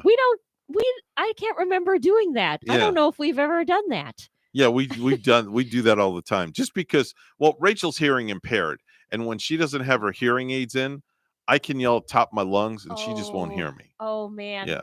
Oh, I know that when we are using our phones, it's Mhm. calling a phone that is lost. Yeah. And that happens about once a week too, doesn't it? Mhm. And that's another pet peeve of mine. That's Mhm. where, like in this new year, taking care of the little things, I think I'm going to always set my phone, like my keys, into one set place when Mhm. I go home. I have this great device. It's on my watch. If I can't find my phone, wait a minute, let me find it here. If I set my phone down in the house, I Yes. just press this button Oh, and it makes the phone ding. But then the That's problem perfect. is now you're on a hunt Yeah. around the house for the damn phone To to hear find it. out where the ding Yeah. is coming from but in the that's house. great. You got the new technology, Evan. That's something we should all have. That's a pain in the butt though sometimes. Yeah. Well, and Uh, what happens if you lose the watch? Well, then I'm screwed. Pretty much. Yeah. You need an invention for that too. Yeah, to find the watch. You gotta have something to find the watch. And you can't find the watch if you lose your watch and you have your phone, Mhm. they don't make something that makes the watch beep. Well, maybe they can come up with some sort of beeper that they can place on your head I or don't your know. temple. On my Chrome Dome or something. Anyway, it's 8:22. We got to do the precious metals report brought to you by St. Lucie Jewelry and Coin.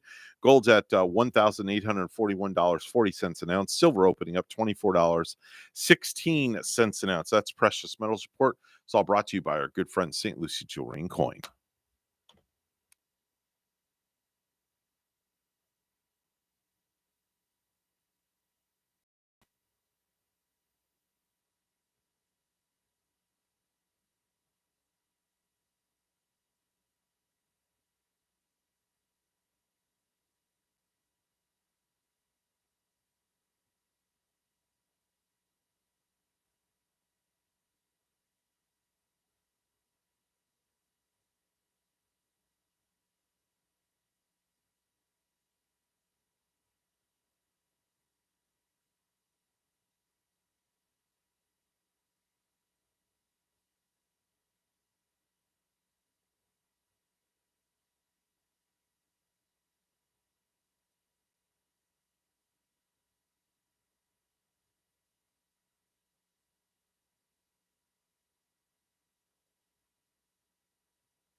$8:23 on the Get Up and Go show with Evan and Bonnie. It's time for news. Let's go right to the news desk. Bonnie standing by. Good morning, Bonnie. Good morning, Evan. In Indiantown, the village's largest development yet could break ground within 3 months. Terra Lago, an 806-acre community with a town center, an assisted facility, and more than 2,000 single-family homes, townhomes, and apartments, is moving forward with construction after the village council approved the master plan and the first site plan last month.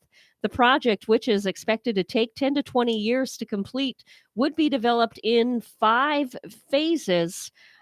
The council approved part of the first phase, which includes 224 single-family homes on about 58 acres, about 70 acres of wetlands and wetland buffers, 13 acres of upland preserve area, 6 acres of lakes, and almost 18 acres of right-of-way, according to site plans.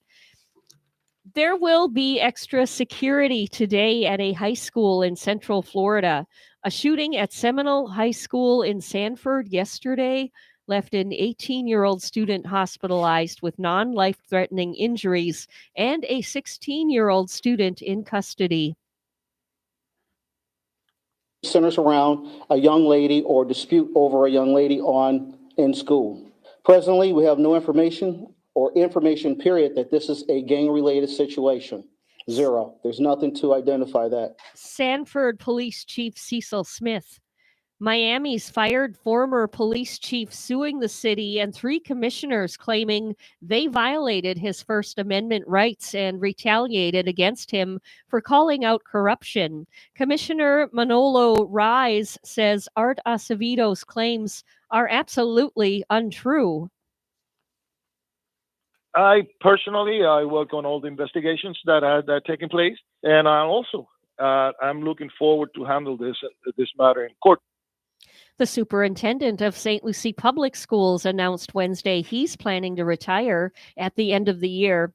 E. Wayne Gent has been superintendent of the school district for 7 years. His last day will be June 30th.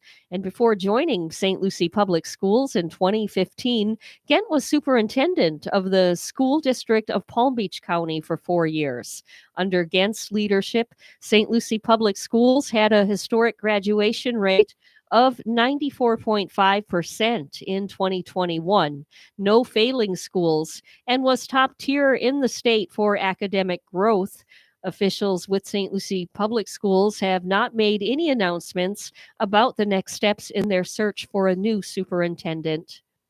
A police chief in Central Florida is facing criminal charges. A Winter Park spokesperson announced yesterday that Police Chief Michael Deal was arrested for domestic violence. Well, lastly, the mayor of Orange County has a breakthrough COVID infection. Jerry Demings announcing he tested positive despite being vaccinated and boosted. He says he has mild symptoms.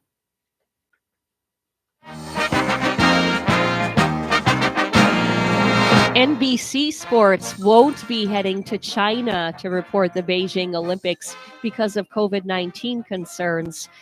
The announced teams, which include figure skating and snowboarding, will be reporting live from a facility.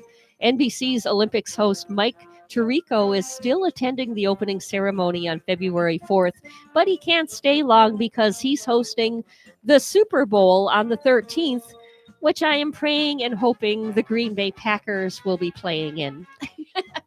but we're not sure at this point. I think they'll beat San Francisco. I think they'll I agree with you. beat San Francisco Yes, yesterday for sure. or Saturday, yes. Our news time is 8:27 with weather and traffic together for you next.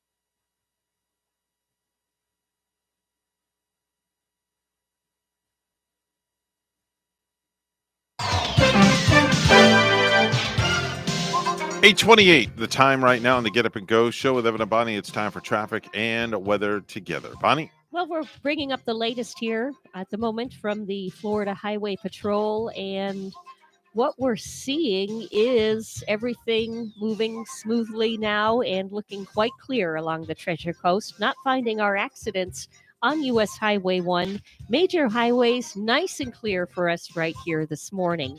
And that's your latest look at traffic. And nice and cool for us. We have 53 degrees in Stuart. And here is more on our forecast from WPTV. Your WPTV First Alert forecast calls for temperatures this morning in the low to mid 50s, a little bit warmer than yesterday morning, some patchy fog possible, mainly inland. This afternoon, highs in the mid to upper 70s, plenty of sunshine, and some late day showers possible. Tomorrow, highs in the upper 70s, mostly cloudy skies, scattered showers and storms possible.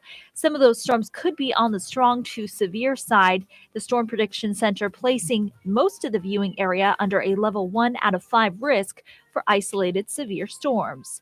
Saturday, highs in the mid 70s, a mix of sun and clouds, some scattered showers, and a couple of thunderstorms possible. Right now, looks like Friday, the wetter of the 3 days. I'm WPTV First Alert Meteorologist Katya Hall on WSTU AM 1450, Martin County's Heritage Station.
You're listening to the Get Up and Go Show with Evan and Bonnie on Martin County's Heritage Station, AM 1450 WSTU. Now let's get back to the program with Evan and Bonnie.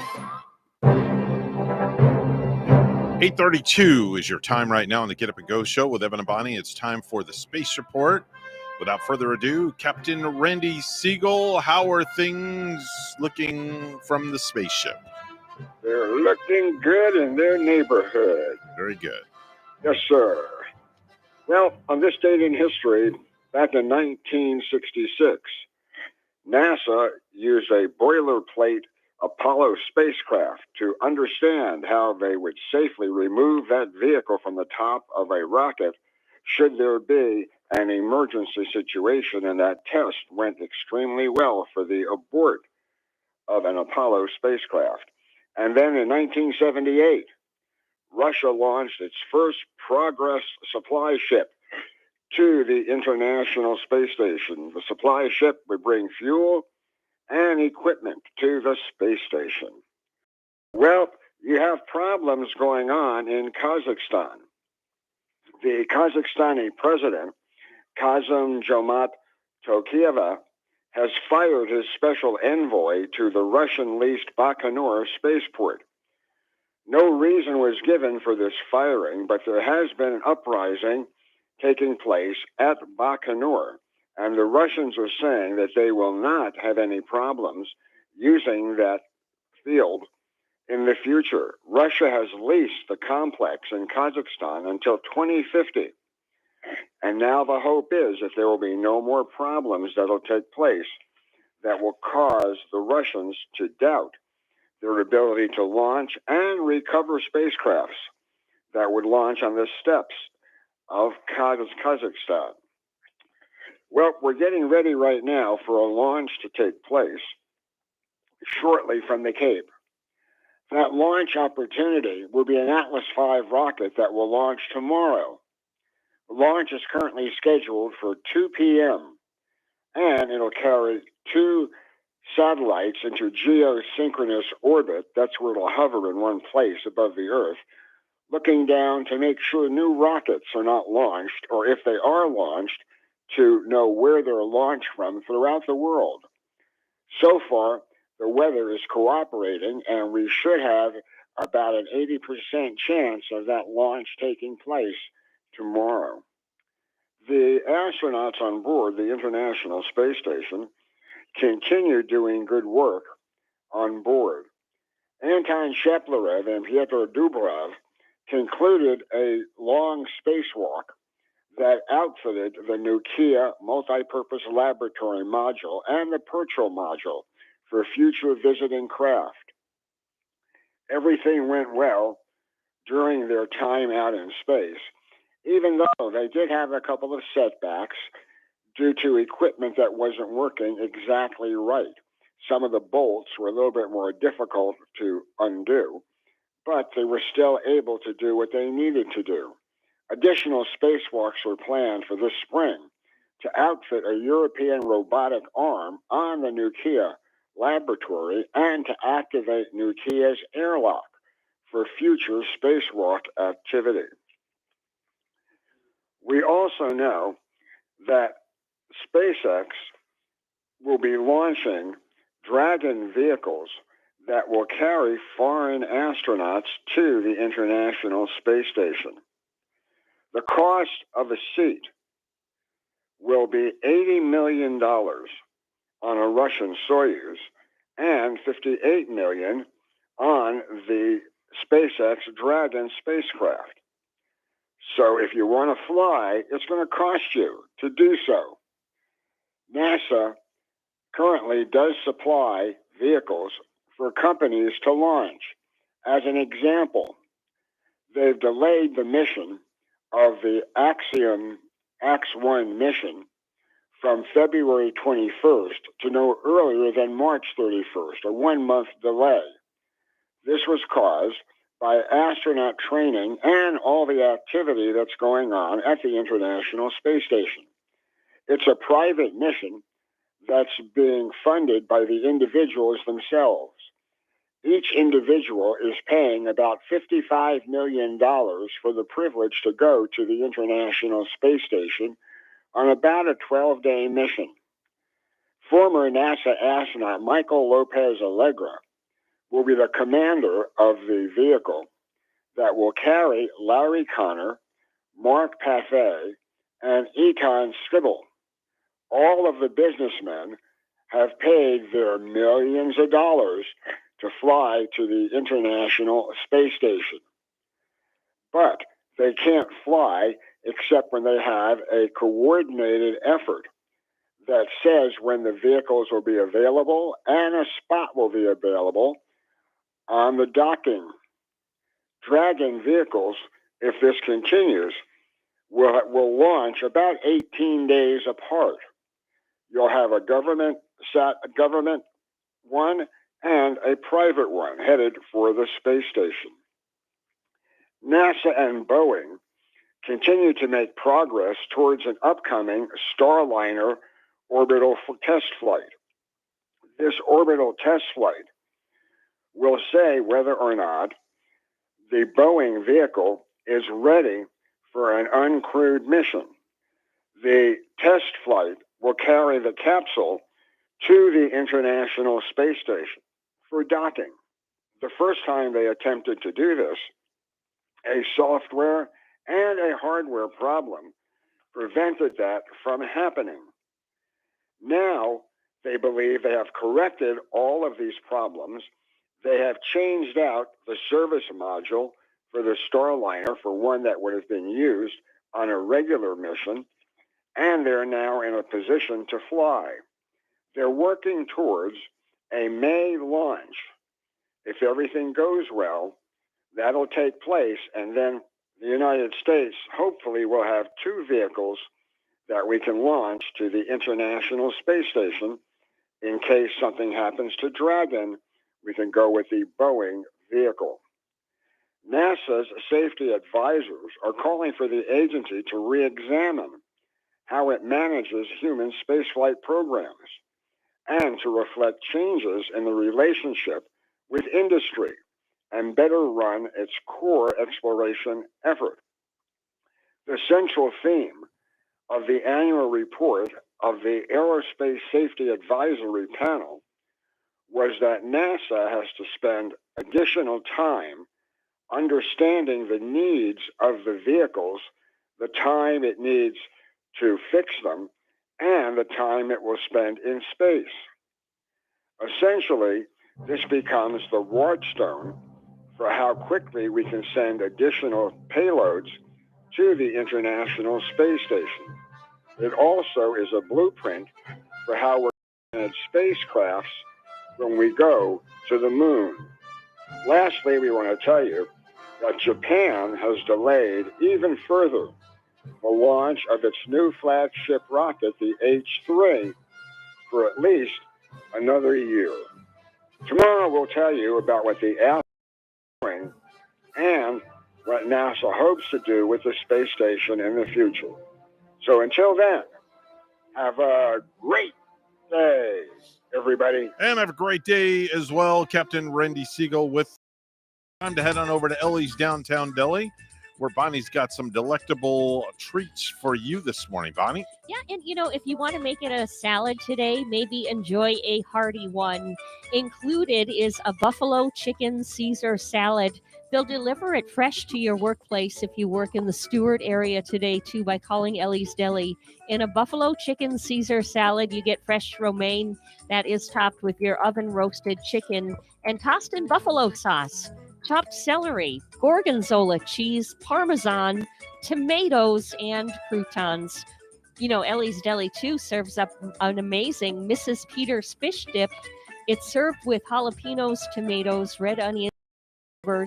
Enjoy it with a friend with a cold glass of wine out on the patio. Ellie's Downtown Deli has a full menu available for takeout, plus their fabulous desserts as well. They have a full-service deli with dining inside and out. Have them cater your next event. Call 772-605 to order and pick up today. 6th Street. They're just off Colorado in Stewart. Call 772-781-6605 for Ellie's Downtown Deli in Stewart. It is 2 News Time, brought to you by St. Lucie Jewelry and Coin. Bonnie's got the headlines this morning. Good morning, Bonnie. Good morning, Evan. Florida wildlife officials are considering steeper fines for molesting threatened gopher tortoises as the cost for rehoming them to reptile reservations outpaces penalties levied for burying them alive. Now, with the state's development spasm, the relocation cost for a single gopher tortoise remains thousands of dollars, with one consultant quoting between $5,000 and $6 as the going rate. At the same time, the legal punishment for destroying a gopher tortoise burrow can be as little as $500 plus court costs. A woman who fell to her death at Petco Park while holding her toddler son last September died by suicide, according to a statement Wednesday from the San Diego Police Department. Authorities ruled her 2-year-old son's death a homicide. San Diego residents Raquel Wilkins, age 40, and her son Denzel Browning Wilkins fell around 3:15 p.m. on September 25th as baseball fans were heading into the stadium for a San Diego Padres game against the Atlanta Braves. Wednesday's statement said detectives conducted a thorough and comprehensive investigation that included dozens of interviews, reviewing of available video footage, and collecting background information to determine what led to the deaths. It said the decision was made in consultation with the San Diego County Medical Examiner. An armed robbery suspect is in the hospital after authorities say he led them on a chase through Hillsborough and Polk counties and exchanged gunfire. A suspect was under surveillance in Plant City when deputies say he took off. Hillsborough Sheriff Chad Cronister says 27-year-old Francisco Cabrera was being investigated by local and federal officials for several crimes. No doubt in my mind, this individual had to be stopped by any means necessary today before he had the ability to inflict pain, serious injury, or even death to anyone else in this community. Cronister said a Lakeland police officer shot Cabrera, who got taken to the hospital. No law enforcement officers were hurt. I'm Jessica Barron. A police chief in Central Florida is facing criminal charges. A Winter Park spokesperson announced yesterday that Police Chief Michael Deal was arrested for domestic violence. More road closures and reopenings are happening this week as Brightline continues construction on its 168-mile railroad extension from West Palm Beach to Orlando International Airport. The crossing at Milton Road reopened 6 p.m. Tuesday. Orange Avenue is expected to reopen 6 p.m. Sunday. Beginning Friday, the railroad crossing at Torpey Road will be closed 6 a.m. to 6 p.m. until January 30th. Drivers will be detoured onto Mariner Oaks Way. On Tuesday, Brightline made its unofficial Treasure Coast debut with its first test train traveling without passengers through downtown Stewart, Fort Pierce, and Vero Beach. Miami's fired former police chief suing the city and 3 commissioners, claiming they violated his First Amendment rights and retaliated against him for calling out corruption. Commissioner Manolo Rise says Art Acevedo's claims are absolutely untrue. I personally, work on all the investigations that are taking place, and I'm looking forward to handle this matter in court. And lastly, the Florida Everglades will receive what the White House calls the single largest investment in history. The Biden administration announced yesterday that the U.S. Army Corps of Engineers will spend over $1 billion on Everglades restoration.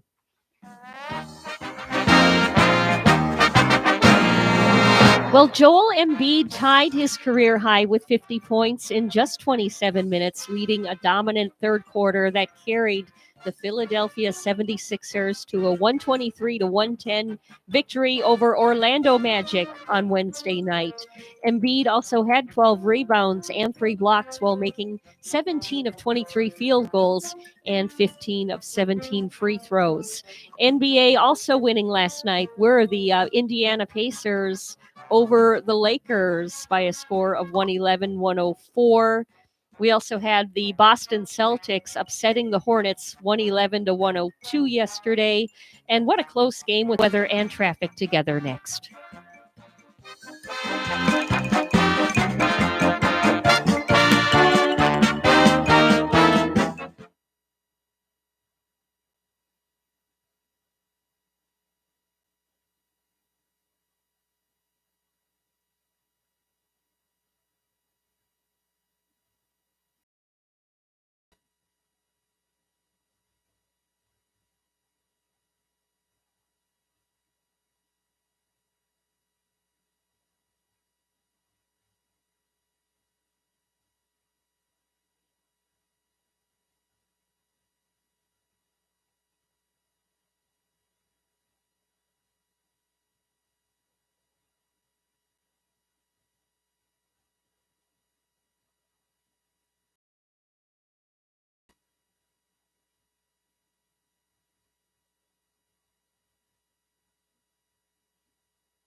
.848, the time right now on the Get Up and Go Show. It's time for traffic and weather together. Here's Bonnie with a final look. Excellent. That's what describes our roadways. So far, so good right now. We're not finding accidents on the major highways right here. So if you're heading out, if you're off to work this morning, you are looking at a good ride.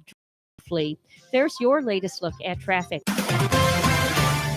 Well, we have 58 degrees in Stewart this morning and 38 with rain showers in Mahone Bay, Nova Scotia, Canada. Here's more on our weather at WPTV. Your WPTV First Alert forecast calls for temperatures this morning in the low to mid 50s, a little bit warmer than yesterday morning, some patchy fog possible, mainly inland.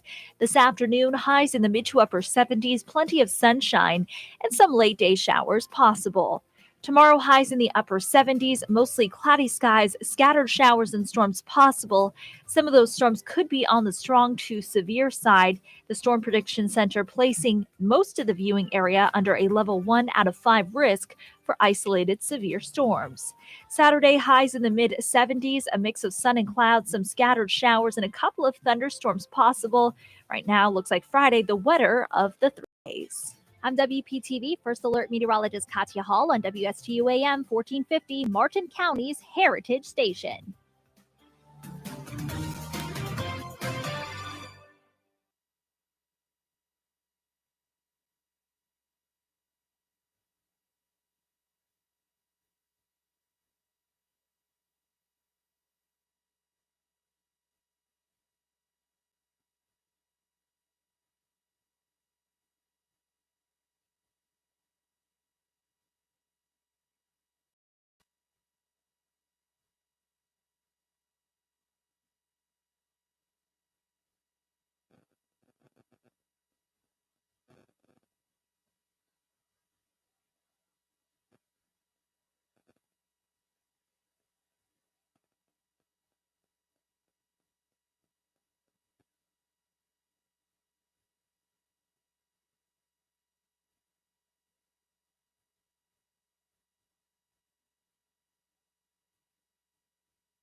You're listening to the Get Up and Go Show with Evan and Bonnie on Martin County's Heritage Station, AM 1450 WSTU. Now let's get back to the program with Evan and Bonnie.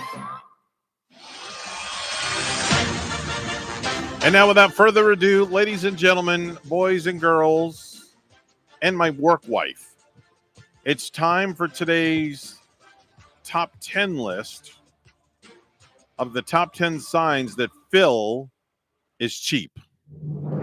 Yes. I don't think Phil is really going to like this unless he might, you never know, he might be scratching his head and tend to agree with you. He's had this coming to him for 2 years. And finally, the time has come. Have you found him cheap during these last 2 years? No comment. Oh, okay. No comment. You can't say. No comment. But these are some of the reasons why he is cheap. Top 10 signs that Phil is cheap. Number 10, he codes all his own software rather going out than buying software. So he does it all by himself. Number 9, he goes to the matinee instead of the evening movies every single time. Goes to the matinee where it's cheaper. Well, I'm all for that. Okay. And if you can, why not? You go, Phil.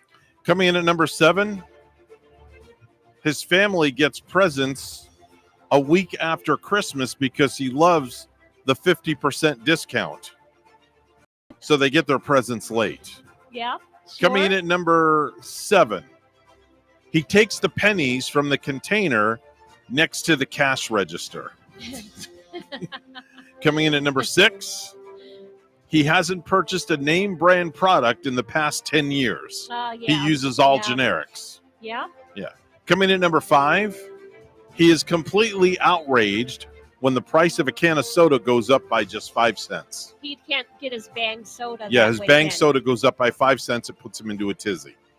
Coming in at number 4, he spends much more time counting change during a single week than I personally spend at church. Coming in at number 3, fast food is his idea of fine dining. And I'm sure he has fast food, all of the apps, the Burger King app, I'm sure the he Taco does. Bell, the Yeah, McDonald's. that's his version of fine dining. Yes. Coming in at number 2, he's been driving on the spare tire for over 3 months now, I would hate to ride with Phil. right? Yeah. And number 1, hold on, let me hit this properly. And number 1, I'm letting the timpani roll go, Okay. for the effect. He attends a weekly coupon club meeting. There you go. Or is it more like Couponers Anonymous? Yes, that he's Couponers joining? Anonymous. Yeah, And then he just can't stop clipping them yeah, And- just keeps going. and saving the money. And soon to be the president of the Coupon Clippers Anonymous Club. Yeah, so there you Evan, go. I did see a program where these people were so cheap that, oh my gosh. Okay, so they were having a dinner. They were making a dinner at their house. They on a farm. Mhm. So mom and dad go into the backyard of that farming area, Mhm. and for their delicious salad dish, Mhm. they scooped up grass and weeds. Oh, that's just disgusting. That is just downright disgusting. So Oh, they didn't want yuck. to go to the farmer's Brr. market or get their romaine lettuce Yeah. or their iceberg, but they picked the grass out of their own backyard That's to make the salad. That's disgusting. Hi, good morning. You're on the radio. I'm so cheap when I open my wallet, a moth flies out. Oh, there he is. So, so did you like your top 10?